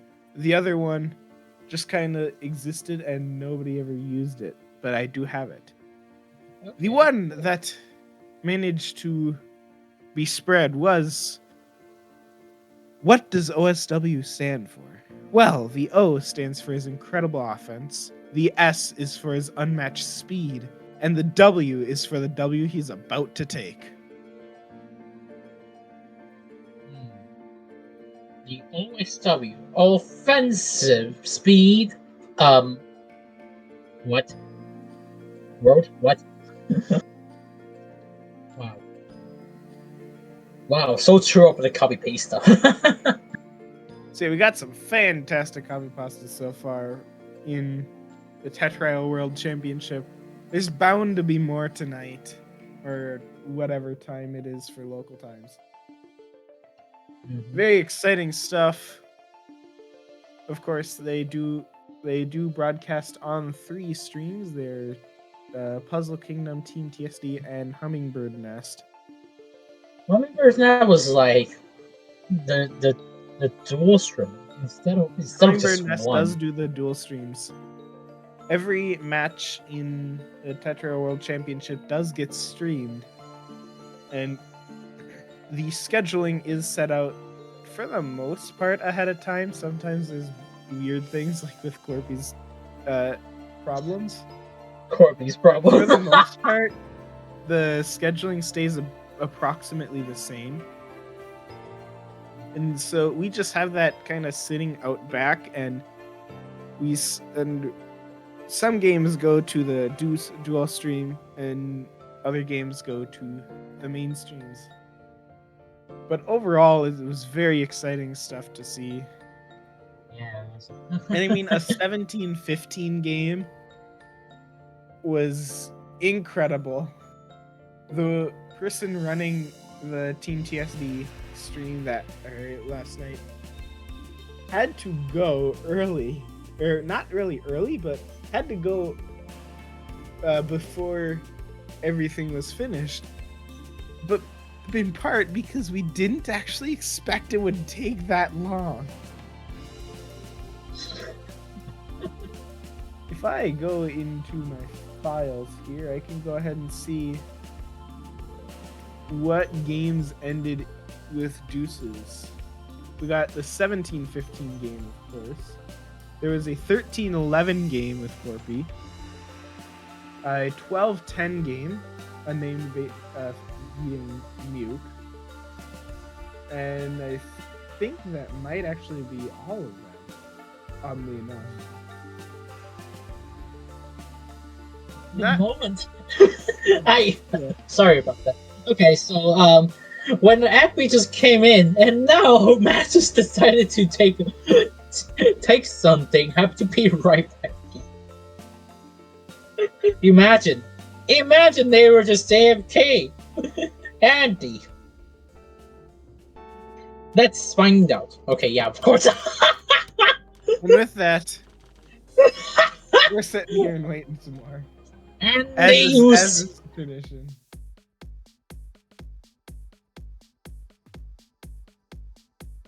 Oh, they're back. Matt had to go for a moment. This is the first ever scuff moment I ever seen in my entire life. Holy shoot.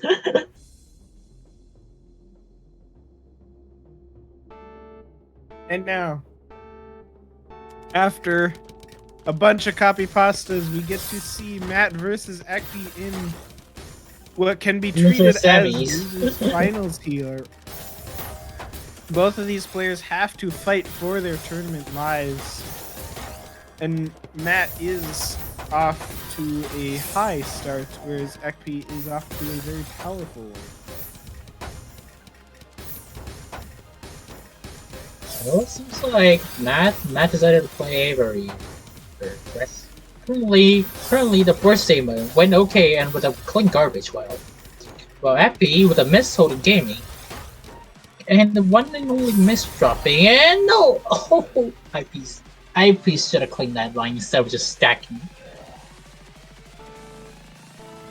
That Matt does get to have the first round. Can fail punch it, Matt. I'm guessing they were trying for a DT there that misdropped the eye. Yeah. Whereas Ekpi is right down at the very bottom of their board at this moment. But Matt does have a lot of momentum to be able to send that attack. Epic was like trying to say let me cook. However, they were just cook themselves up. I know. They're just like let me cook and do the back-to-back training. However, they cook themselves because like trying to maintain the back-to-back training. Ekpi's Hachi spin against Matt's DT cannon provided very strong attack towards Ekpi there, but both of these players do have quite clean boards nonetheless. Oh, 26 spike! Very impressive stuff to take a third match. Wow, currently on sweet progress. Currently one-sided right now. Hachi spin. Oh, should I just take that quad? Oh. Matt playing very consistently with these DT and PCO starts. But Ekpi has been able to respond against them well. And with an eye misdrop by Matt, that's going to put him in a bit of a precarious situation there. Line 20 quad, just get this on time and now trying to do the TST, and with the efficient playstyle, currently still able to live in and going on. Beautiful down stat by Matt to stay in it in a fantastic state, whereas Ekpi now has some unfriendly garbage that has to be worked. And now Matt, like very decisive and with a very decent dump stack again.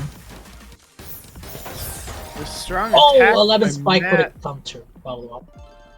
Ekpi unable to keep up with all of Matt's aggressive plays. Ooh, that's a PC setup. Yeah, that's a. I think that could make a PC. Decided not to do it on PC, so okay.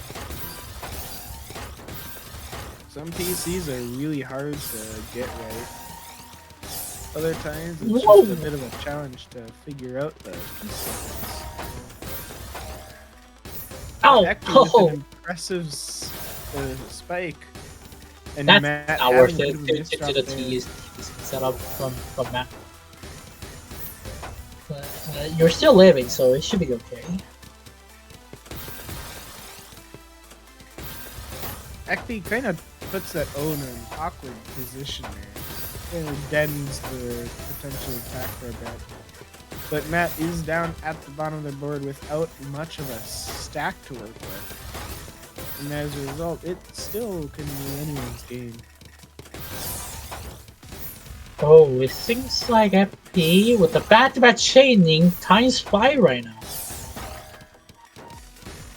Decided to play a little bit more. However, kind of misdropping there. Unfortunate, the back-to-back become a break-to-back, but still able to knock back out of it. And with that, Ekpi does prevent any sweep in the progress, as Matt is unable to get the PCO in that round, and gets attack as well to prevent any potential future PCO. Ooh, But with 11 a counter and with fantastic TP's misdrop. R.I.P. TP's, you will be missed. DT Cannon against a Hachis.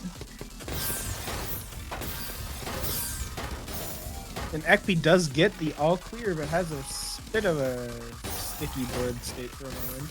Yeah, TKS set up a kind of misdropping well after they get a PC, and now there goes your punishment. Okay. And that is hitting Ekpi where it hurts most to get many of these wins very quickly. Pushing it down to 6-1 at this point. And a successful DT cannon keeps up the relentless pressure in this game.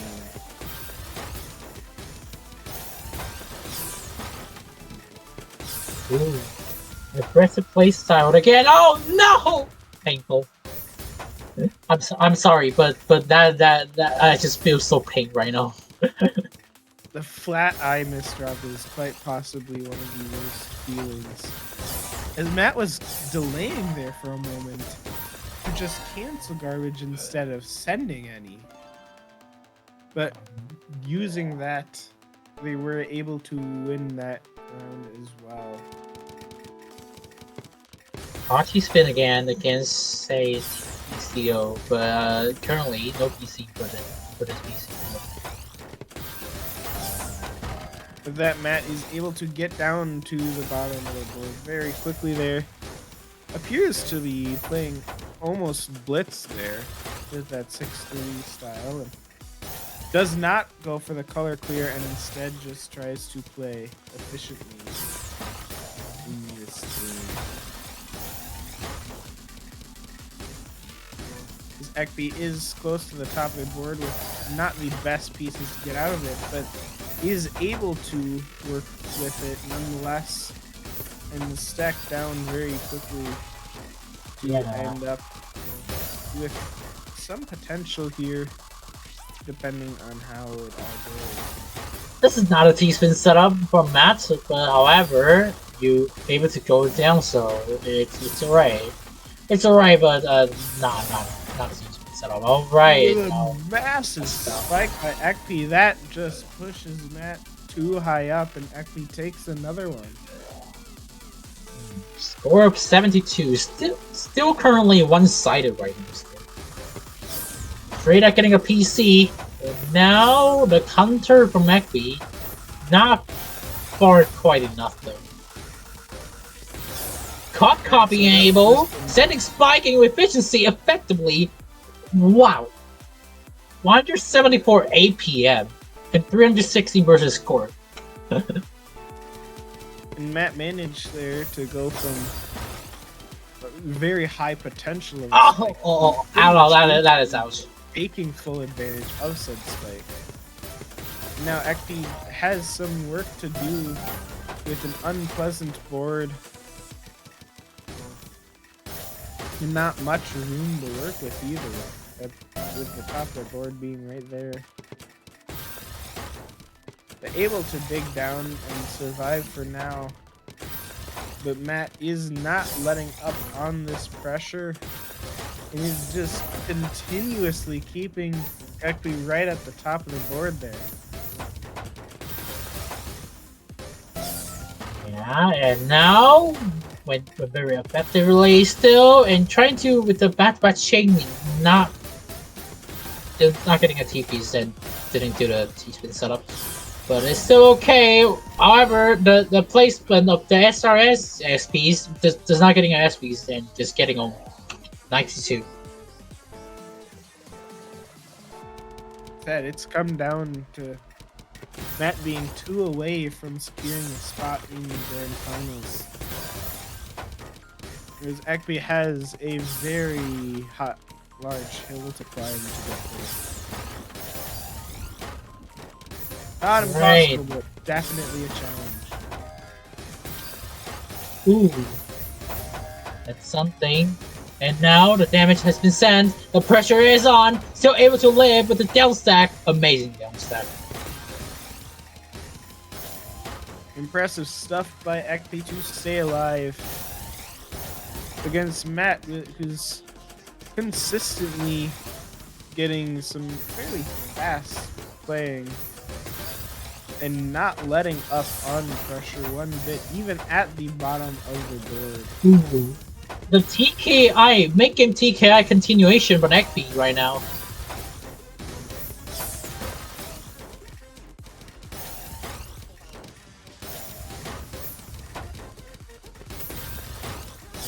Players doing some Still playing aggressively, and the here, counter and chaining. Just not getting a TPs, but IP's dependencies.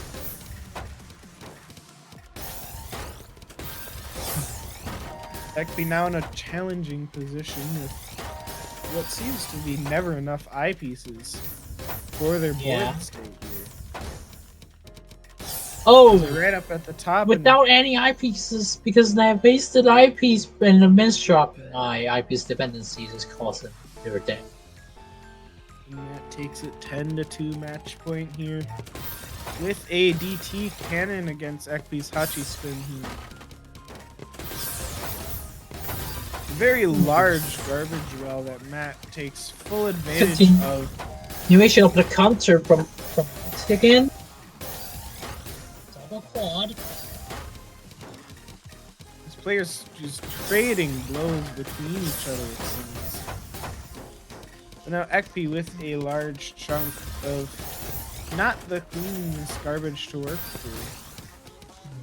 And Matt right at the bottom of the board with a lot of potential for attacks. The efficiency just become Axiom. Matt takes it 11-2 after a very well fought battle by Ekpi throughout this losers bracket, pushing all the way from an early losers round to this point in the match. Very impressive stuff.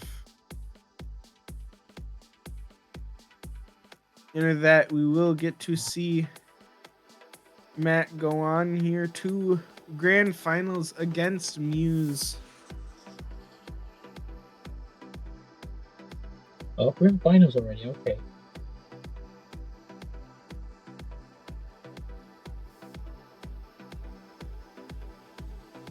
It'll all come down to this final match between the two players here.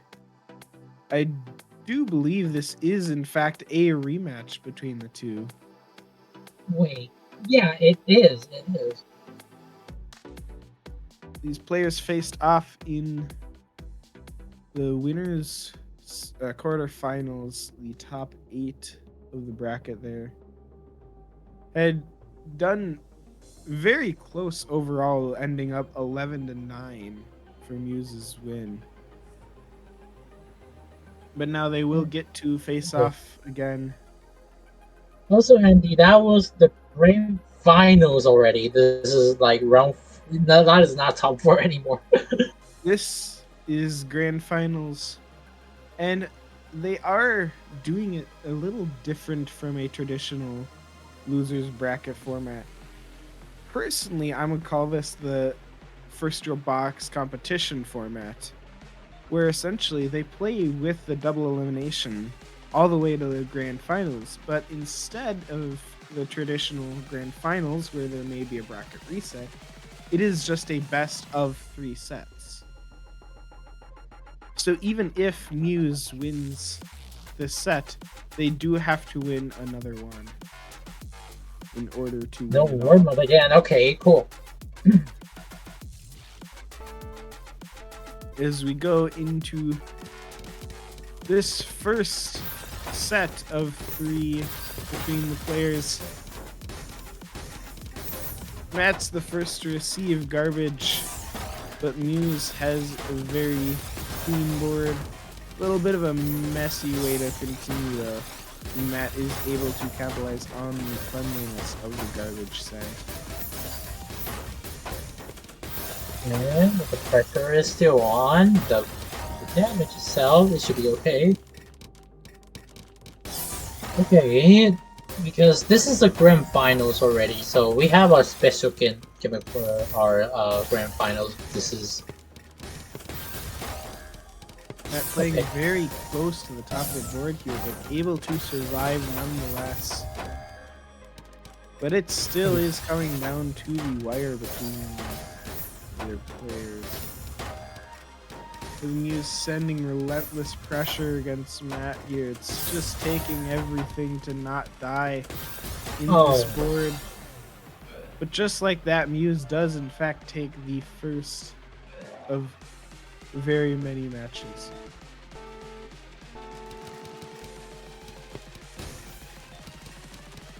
Okay, off topic here, because like I think ending is muted, correct? Well, almost every single time I heard his phone were literally trembling.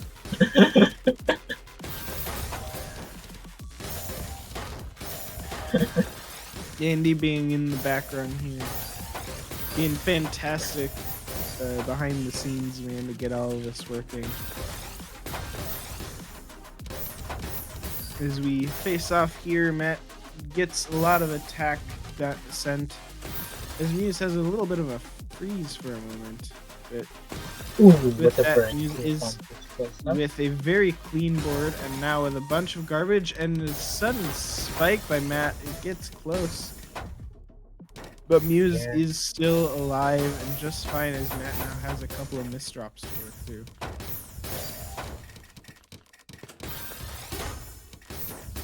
Okay, seems like able to make it to survive once again.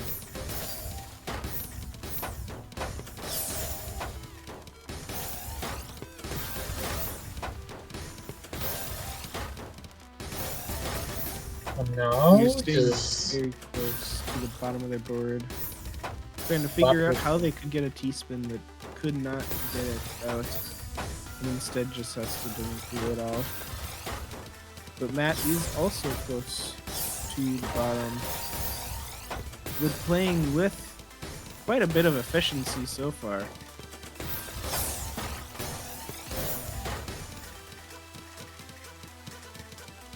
Okay, now with the damage has been sent, and now with the miss dropping from Matt. However, able to live, it's able to make in the survival again. And now the table has turned. The news just got owned by the miss dropping.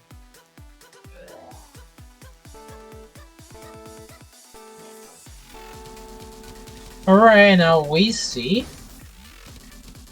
a PCO setup. Decided not to do in the PC because there's nothing left out of the PC solutions. Met taking full advantage of the queen garbage that they have been given and sending all of that back to Muse as slightly dirtier garbage that has to now be worked through in order to stay alive. But Matt has a spike to keep up the pressure. Wow, when I saw Muse trying to do the T-spin setup, I thought that was a misplay. However, that's an advanced T-spin setup. That's quite unique. And now the current situation from is going becomes shambles. 2-1.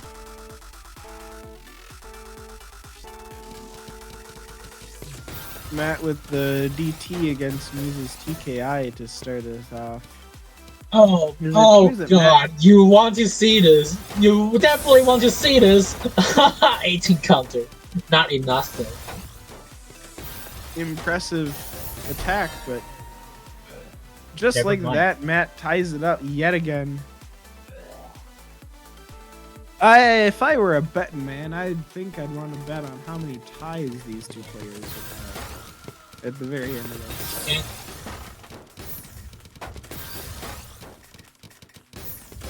These players are keeping it close between each other in this matchup. I think Matt may be going for an LST or some similar situation, but aborts that to work with the garbage provided.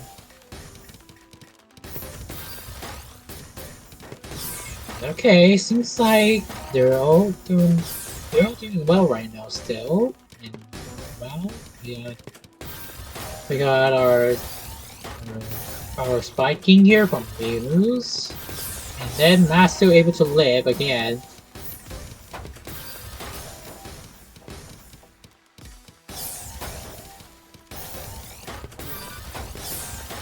Matt with some incredible plays to keep it up, but with a lot of garbage there and Muse's relentless pressure, it's really challenging to get out of this safely. It was like, I live, maybe not again. Oh, and then I live again. With a great 15 spike to end all that off and get out of it very well. Matt now just has a bunch more garbage and once again got right up to the top of their board with all of that. This is like, I live, now I almost died, now I live again. Oh boy.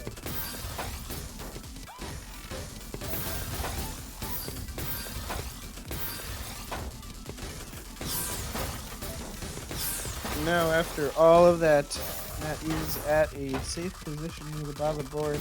He just has a bit of an eye miss drop there, which is which Matt absolutely punishes to take another round.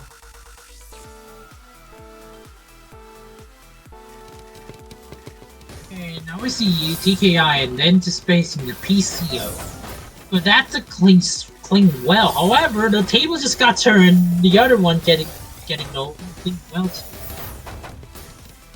Matt having an immaculate well there first, but then unable to actually get to it due to a misdrop, gives Muse the ability to tie it up for the third time in this matchup.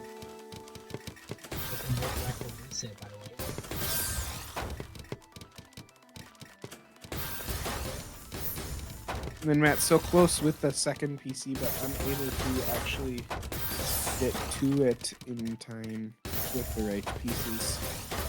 Instead, just receiving some garbage and pushing Muse up right to the top.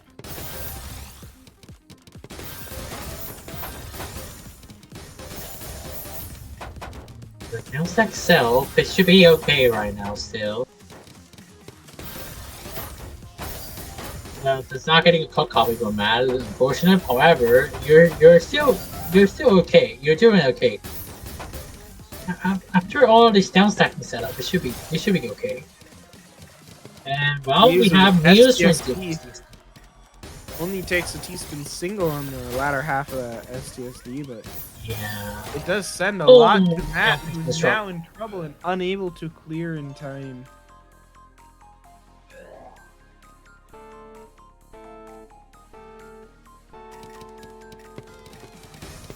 And what is this?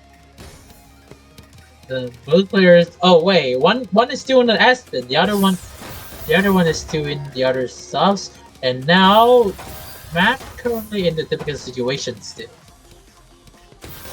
After an unpleasant misdrop, Matt is right up to the top with very little chances of surviving, and Muse takes it 5-3. The first time so far in this set that we've seen one player be up. Alright, we see PC out against a TKI. This is basically like counter spiking straight up ability into 100. I had gotten set up for a fun little Tetris PC, but did not have the heat for the eyepiece to actually get the PC.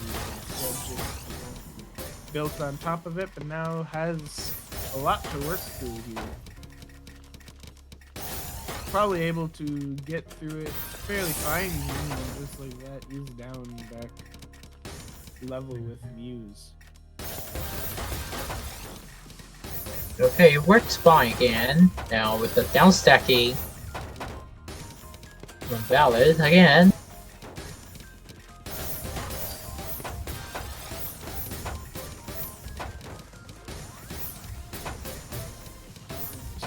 Slightly messy garbage by Muse. It'll take a little bit of time to work through it.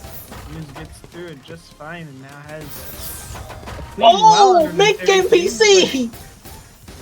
That mid-game PC will put a lot of pressure on Muse to get through this in time. But Well, instead TP's of dependency from Muse. Muse decides to upstack a little bit, and it does seem that it might pay off here.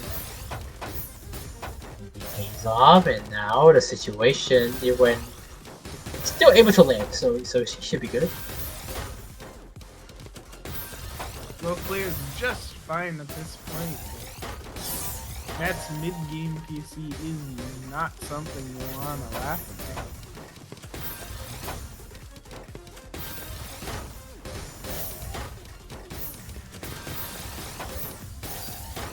Muse gets pushed quite high from No the attack TPs, from unfortunate. and Matt brings it back within one.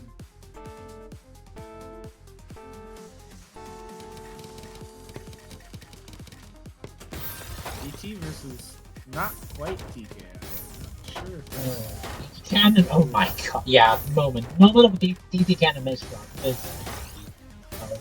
Unfortunate. Both players not starting out with the best situation, but it all comes down to who's able to capitalize here in mid-game.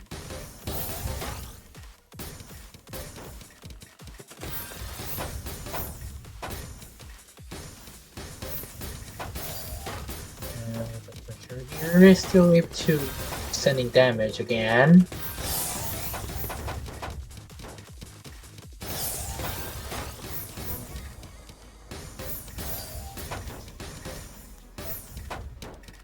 Now with the set up with the Tetris to follow, send a good spike on Muse. Has a spike in the corner and is now in The damage a little cell. bit of a red zone situation.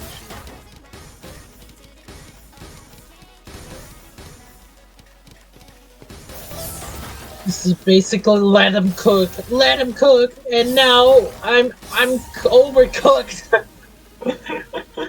Matt like, oh, let me kill, and literally he's the one who's being cooked. Yeah, the couple of misdrops, no fun. Muse has a odd kind of setup there, unable to get the PC, and Matt with the two very quick ones is able to top Muse out very quickly, yet again bringing it within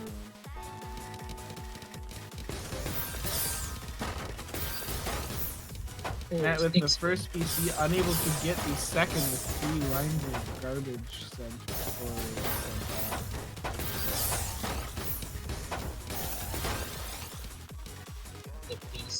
Now the continuation, the pressure itself just went to boot.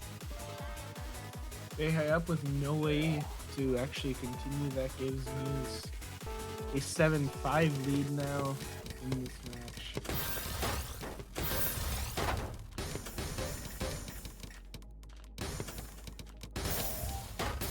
Now with a teaspoon 0 playing some 9-0 stacking. But with a couple of misdrops, it seems. What a JP's misdrop in there. Oh wow.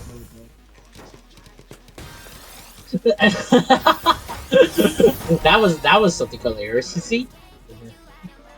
With all that, Muse does take it 8-5 now.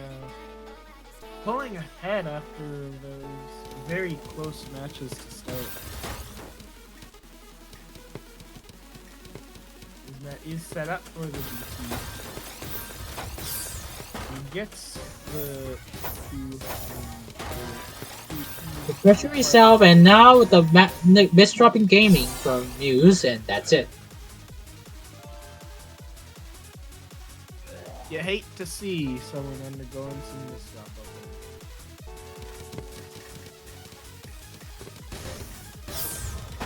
That gets the first C unable to get a second one, but does have a well as a result of all that. But not enough in that. Oh, misdrop will kill that darn board. Giving Muse 9-6 here in the grand finals. Big spin again against DT.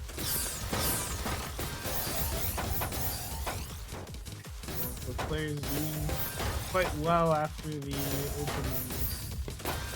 With Matt now having a little bit of a garbage roll all over the place going on. Just a little bit, just like that. Ready to clear big time. Oh ho ho! Eyepiece dependency from Muse though. Unfortunate. You not only you lost your back-to-back, but also your continuation for the down stack becomes shambles. That's it. That Matt does not let go yet.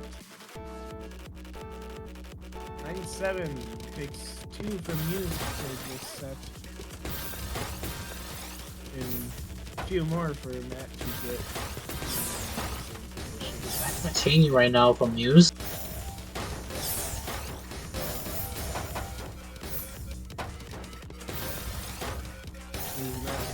Keeps up all of this very well. Does not fight the pressure too hard. Ooh, wow, when a PC appears. While PC appears, what would you react to like? Matt continuing some really efficient play overall here. Sends Muse a whole lot of garbage, but it is fairly clean garbage to say the least. Muse is able to take full advantage of it. It may be deadly.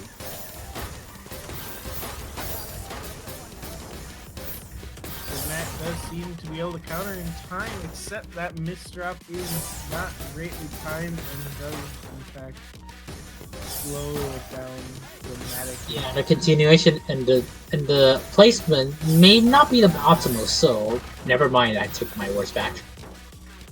Matt able to continue the survival in this match, pushing Muse up instead, bringing it again to within one. Matt still is trailing though, and it will still be a tough battle, to say the least. No PCO for Matt versus Muse's PKI to begin with this very quickly here. but Matt is continuing some fairly efficient play, and Muse is just going for a classic 9-0 stack by the looks of Wanting spike of the SCSD counter, and that's it. Tie. Mac brings it Important all the things way. had to say it thrice. From being down so far, Matt has brought it back. See it again. Another one? No. Getting a return to sender, sending 21 spikes in total, not far enough to murder. And then the fast-paced play style, just getting them from Matt, getting the match point. 9 to 10 right now.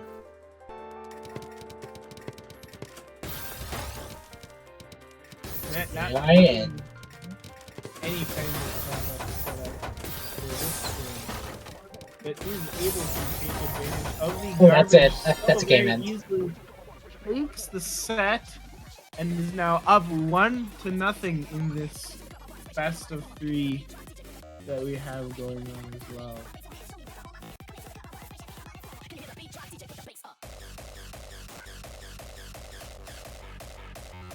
Matt gets the win out of all this as we go on to the next set.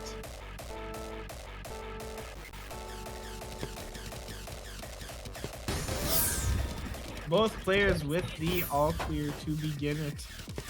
Neither player able to get a second win, as we are just straight off into this matchup. But Matt with a match spike. take the first point of this round.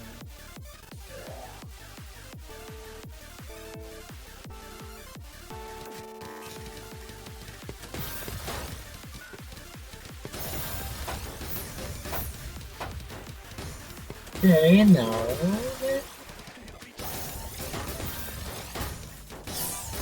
The spiking here I'm sending effectively from Matt.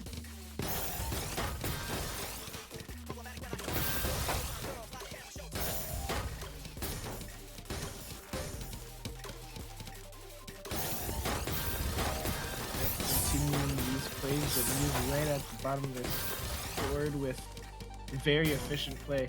Trying to figure out how to get a T-spin double, but was unable to do so. And instead had to go for a non-T-spin double, followed by a T-spin single.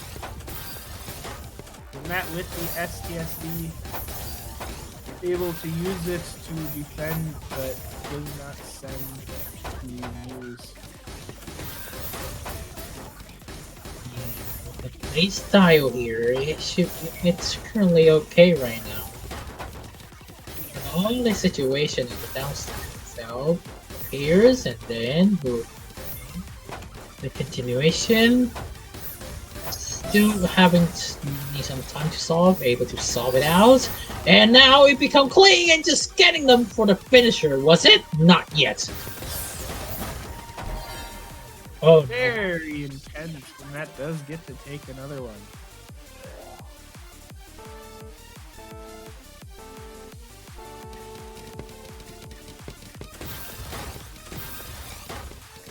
Cannon. New DT. Okay, new DT no more. A copy? Indeed a copy, and now playing effectively right now? Oh, wow. Wow, I know Matt decided to play stalling gaming, but not, this is not working though. This is not working. Staying alive through all of this nonetheless though, but Muse does send a good spike which pushes pressure right back to Matt. Nice pick, okay.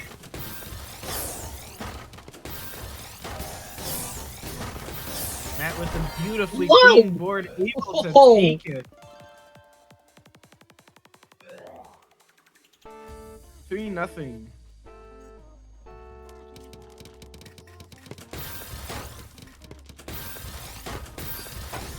Matt with the DT there. Whoa, wow, that's a unique counter clear. Wow. impressive stuff. But Muse is still at the bottom of the board after all of that. Matches feel like that ended right here, please. I don't feel like playing it. Just too much for turning.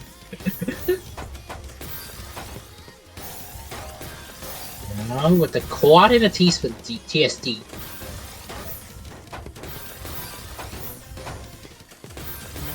Sending damage here again, and the pressure still on and on. And now Muse decides to do the TSS minute technique. But now Muse does have some very messy garbage after all of Matt's smaller attacks. That is also going to face that challenging garbage for a few moments here. But it is just a bit of a challenge when you've got a whole lot of garbage and not much time. At the very top of the board, no. And Muse takes around 3-1.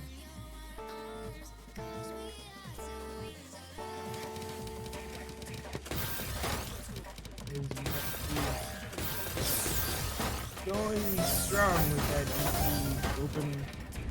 It's a 14 spike after.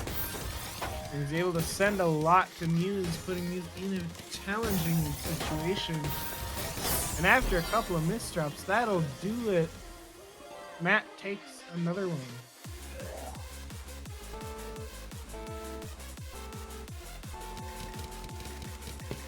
And now we see we're gonna see AI again. Straight up getting yet another PC. Did they get another one? Unfortunately, they did not get another one. Unable to get the PC with the self-garbage. Meaning that Muse has prevented future DCs in theory. But this also does mean that Muse now has a lot of garbage to work through. With a lot of garbage usually comes a lot of clean garbage. Wow! With a massive attack! Not enough to kill again. He's able to survive after all of that, sending back their own mistake. But Matt takes it with very little difficulty. And it is going down to the wire between the two players.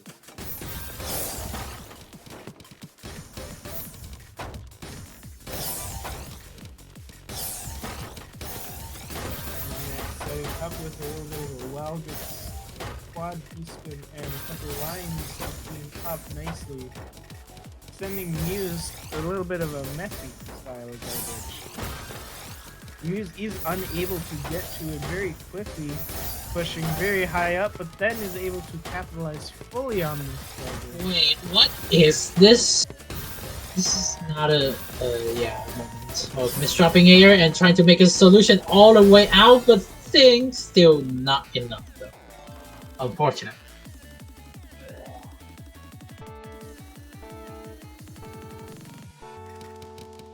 Matt is not letting go at all in this match. Gets another DT cannon to start it all off. But Muse did receive very clean garbage from all of that. Actually, you're actually having a DT match. Yeah, this is basically the current turning right now. With all that, Matt got put right to the very top of their board. And able to survive after all of that. But Muse is not letting up. With a lot of potential with the very empty stack overall. Oh, yeah, that might be a We'll finisher. do That's it. again. With Matt holding that the J piece that would have probably given the survival if Muse manages to take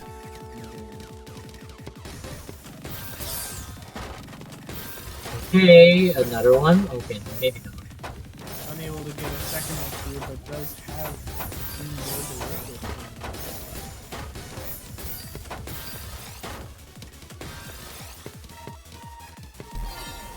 Losers right at the top, unable to get the right pieces in there. Giving Matt another win. Alright, now we see Matt is the now PCO, the misspin, that's for sure. Matt is now to the halfway point. If they do win another 5 runs without allowing too many more, it will be time. The straight up classic 9-0 stat. That what a way to finish people.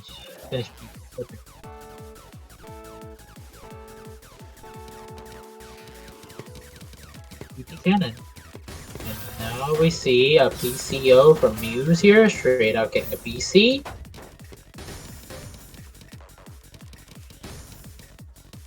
Wait, do we have a PC from Mac? No. Wouldn't be surprised if Matt spent just a little bit of time looking for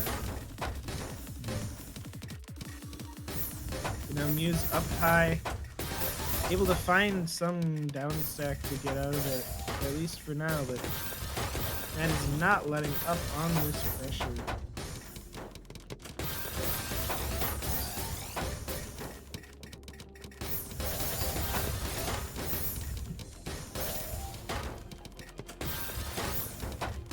Wow, we have become way too much here.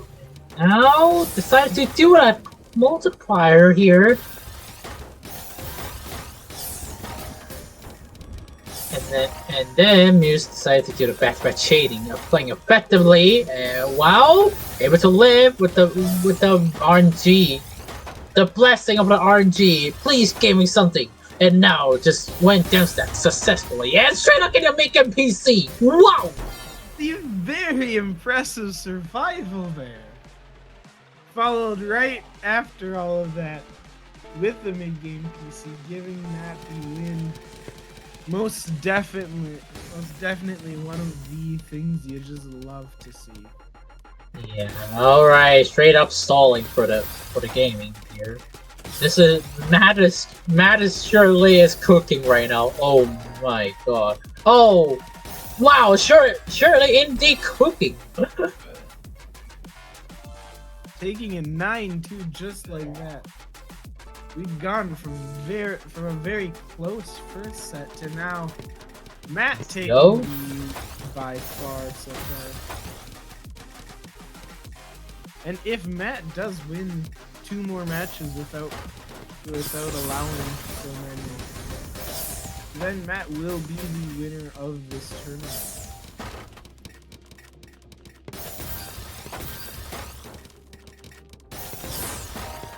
It should be the almost as a tournament point, just nearly. Okay. Alright, now we have the continuation of the down stack from Mac.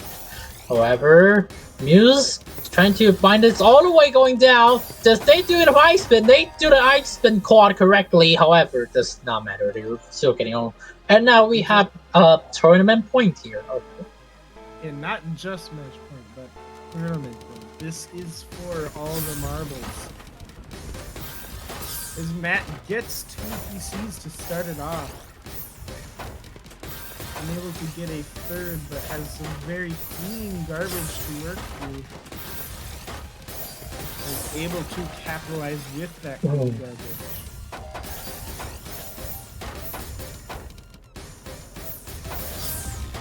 Oh! And oh, not a PC, that's it! That, just like that, Matt has guaranteed the winner. Congratulations to Matt, and good job on Muse for fighting so hard through all of that. Oh god, this is basically the RNG of the year. This definitely can go into the Stacky Awards for this. Extremely impressive stuff, to say the least. So true.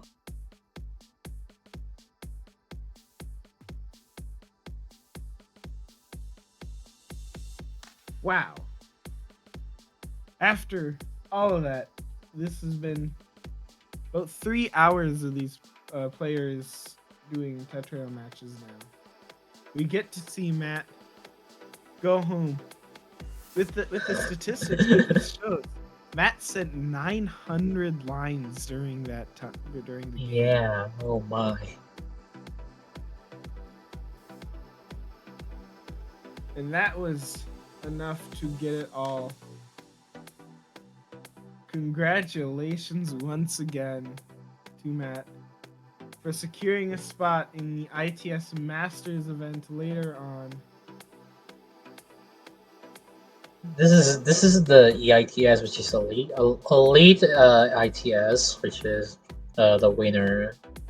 Matt is the winner of the EITS and able to getting a spot for ITS Masters. I mean, all the top eight finishers can get a spot for the ITS Masters. And now what? Now what? Though? But this just shows that you can't underestimate some of these players. I mean, we can go back to Muse had beat Matt earlier, 11-9, and that was, if I recall correctly, exactly how Matt beat Muse in the first set of Grand Finals. Yes, with the 9-11, and then just got 2-11.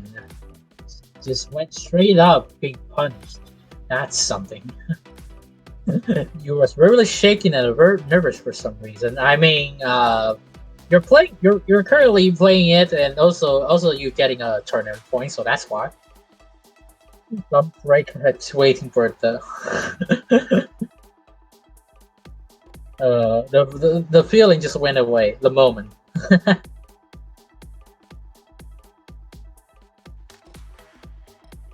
Yeah, tournaments just feel odd sometimes with how it all works out.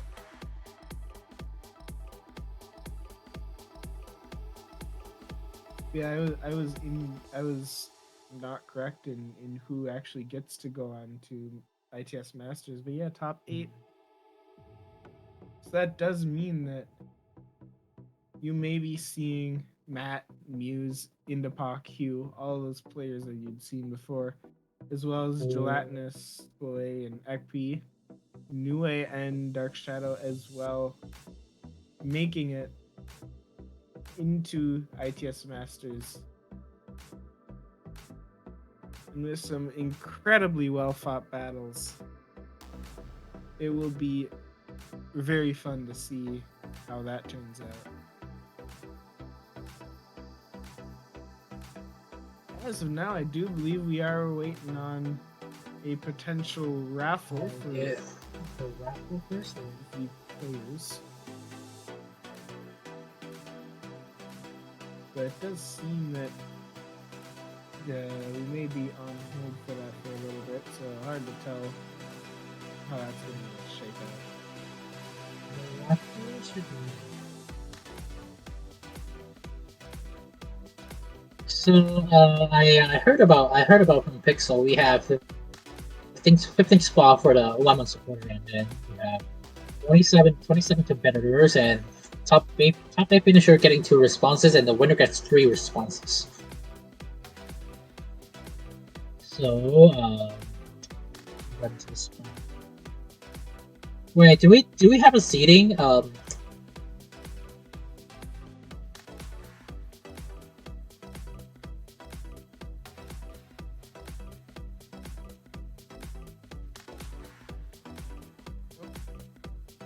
After all of that, very fun to see. I'm kind of just all over the place at this point. I'm seeing some great matches. But after a few hours here, I am getting a little bit hungry after not having any breakfast. You didn't have a breakfast. Well, me, I need a midnight snacks. Bruh. It's now hit just afternoon for me, so very Yeah, Fun way well, to to go through. be fair, I'm an Asian, so I'm currently need some Asian. I need some midnight snack, which is currently 2 a.m. right now. Why am I doing here? Tetris ends up making us do strange things. Yeah.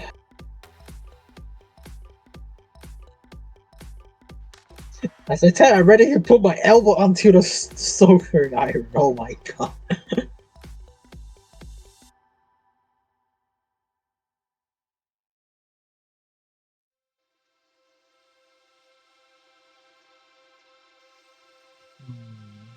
Okay, shit, so I'm trying to find a wheel or just trying to copy all the competitors, which is yeah, okay, I'm doing it fine.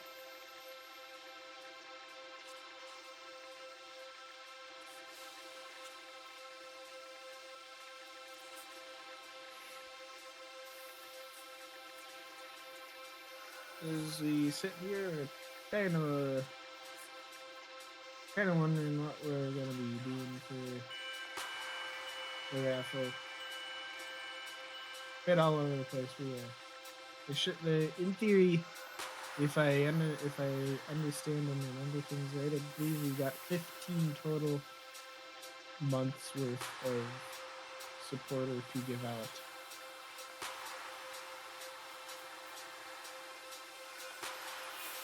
At the moment, because like Pixel went to sleep, and now we're trying to getting the challenge log, which is seeding, which and going to wait for a while to get the raffle. Oh boy. In the meantime, I can mention yet again because I just love it so much, and I'm also just behind the scenes working around with it. The Tetra World Championship happening in 6 hours. Actually, 6 hours. In the Tetra World Championship, we will be getting to see the last two. Words. We'll get to see the last two groups perform to figure out who are the last 4 players to make it into the final bracket come next week.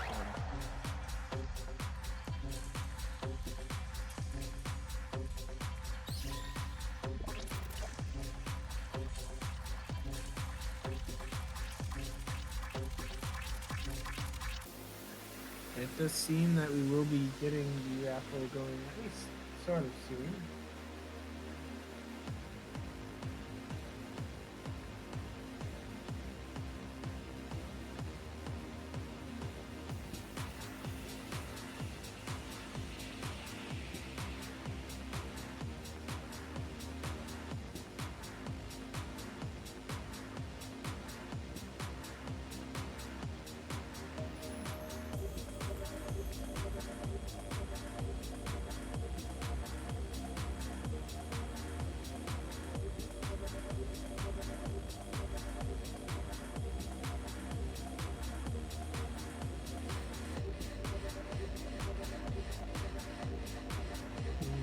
Moment we have to waiting for the list of the raffle seating. Yeah, this is currently the awkward silence. Oh my god. Okay. Oh, it's fun a little bit awkward silence.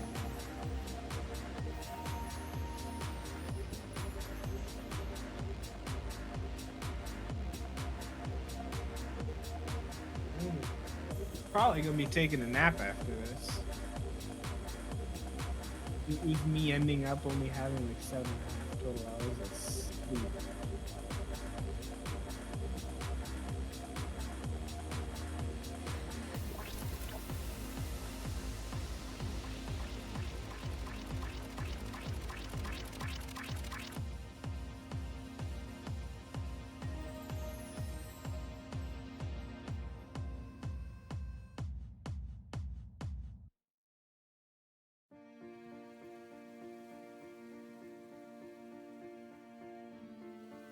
Alright, we get to have some raffle time now. This will determine whole bunch of raffle winners. First up, we will have a name I cannot pronounce, Jasawanic or similar. We'll go ahead and take the first month of Tetrao supporter.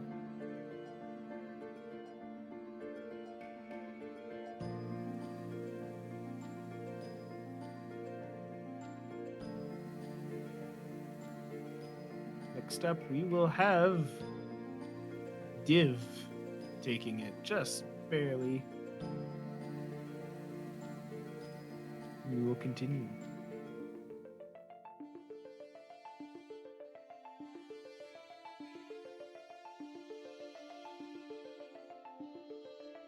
Ekpig getting a well-deserved raffle entry there.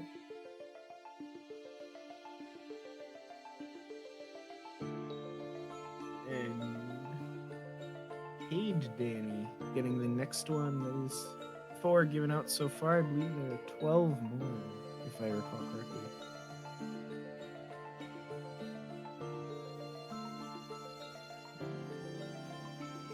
And the next one, user 872819439, if I got all those numbers right. Getting a month of supporter for being in this tournament. The top 8 each got extra entries, but each person can only win it once. Blender Drop getting a month of supporter on the house.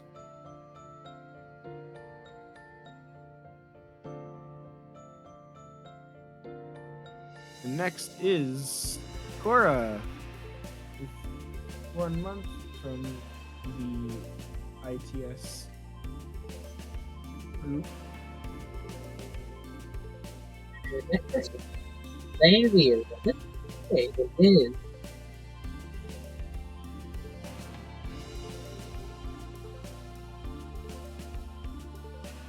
Seven, 8. This is a nice slot, I guess. So Matt, okay, Matt finally gets it after all this. The 10th slot. It's Yui. Congrats. And we have 5 slots remains.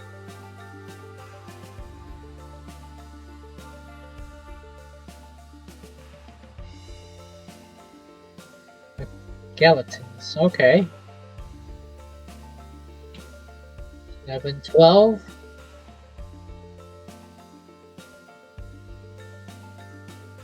We got Christian.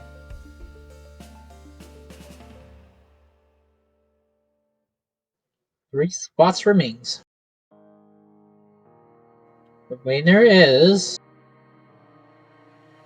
Wait, it lands on red. It's New Way.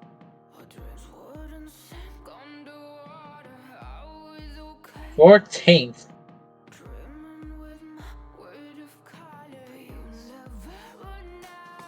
It lands on Omori.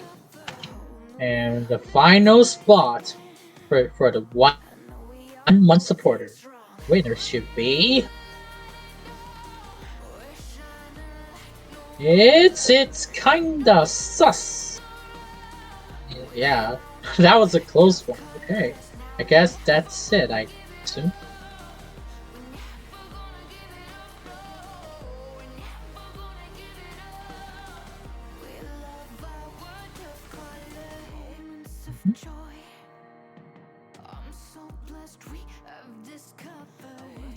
Okay, so...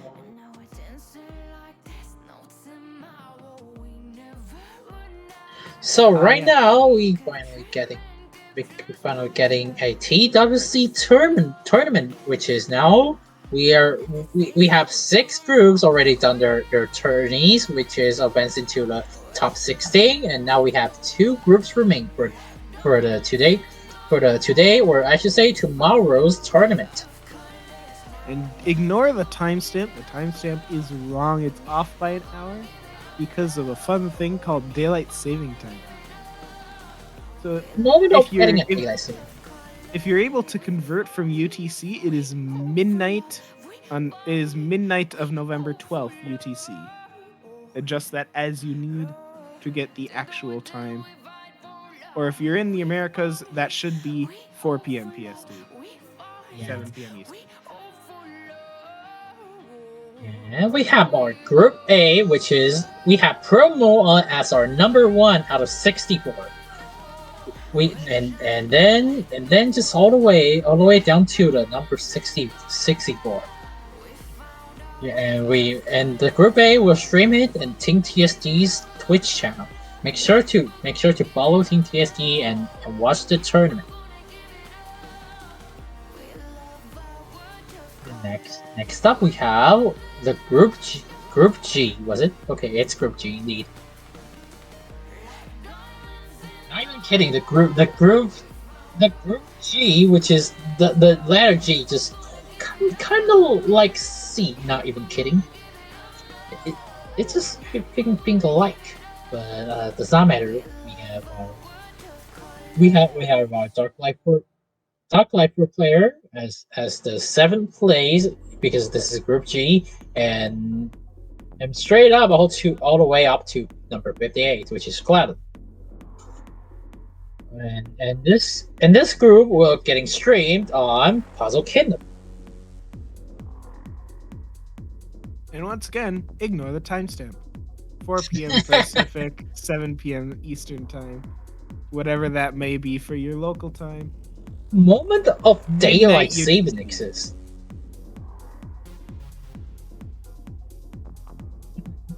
The moment of getting a daylight saving, yeah, I hate this the most, but I don't have a daylight saving, so I don't hate it. Yeah, my biggest 2 pet peeves are one, that neither time actually is very pleasant in the mid latitudes, just because the summer or the winters end up, the sun goes down too early, but then the sun goes down too early if you're not using daylight saving, but it doesn't come up early enough if you are using daylight saving time. So it's the big pain no matter which way you go about it. Okay. But then my I other did not biggest experience pet that, peeve but is okay. the fact that America does it different from everyone else. And so although Europe and essentially the rest of the world had already been out of daylight saving time for a week, the US was still delayed by that extra week, and it just became a mess with the times. Massive time, massive painfulness. I can see this. I can see you through your voice, so I can hear it. I mean, I can hear it. I don't see voice. I heard voice. That's for sure. Well, you never know.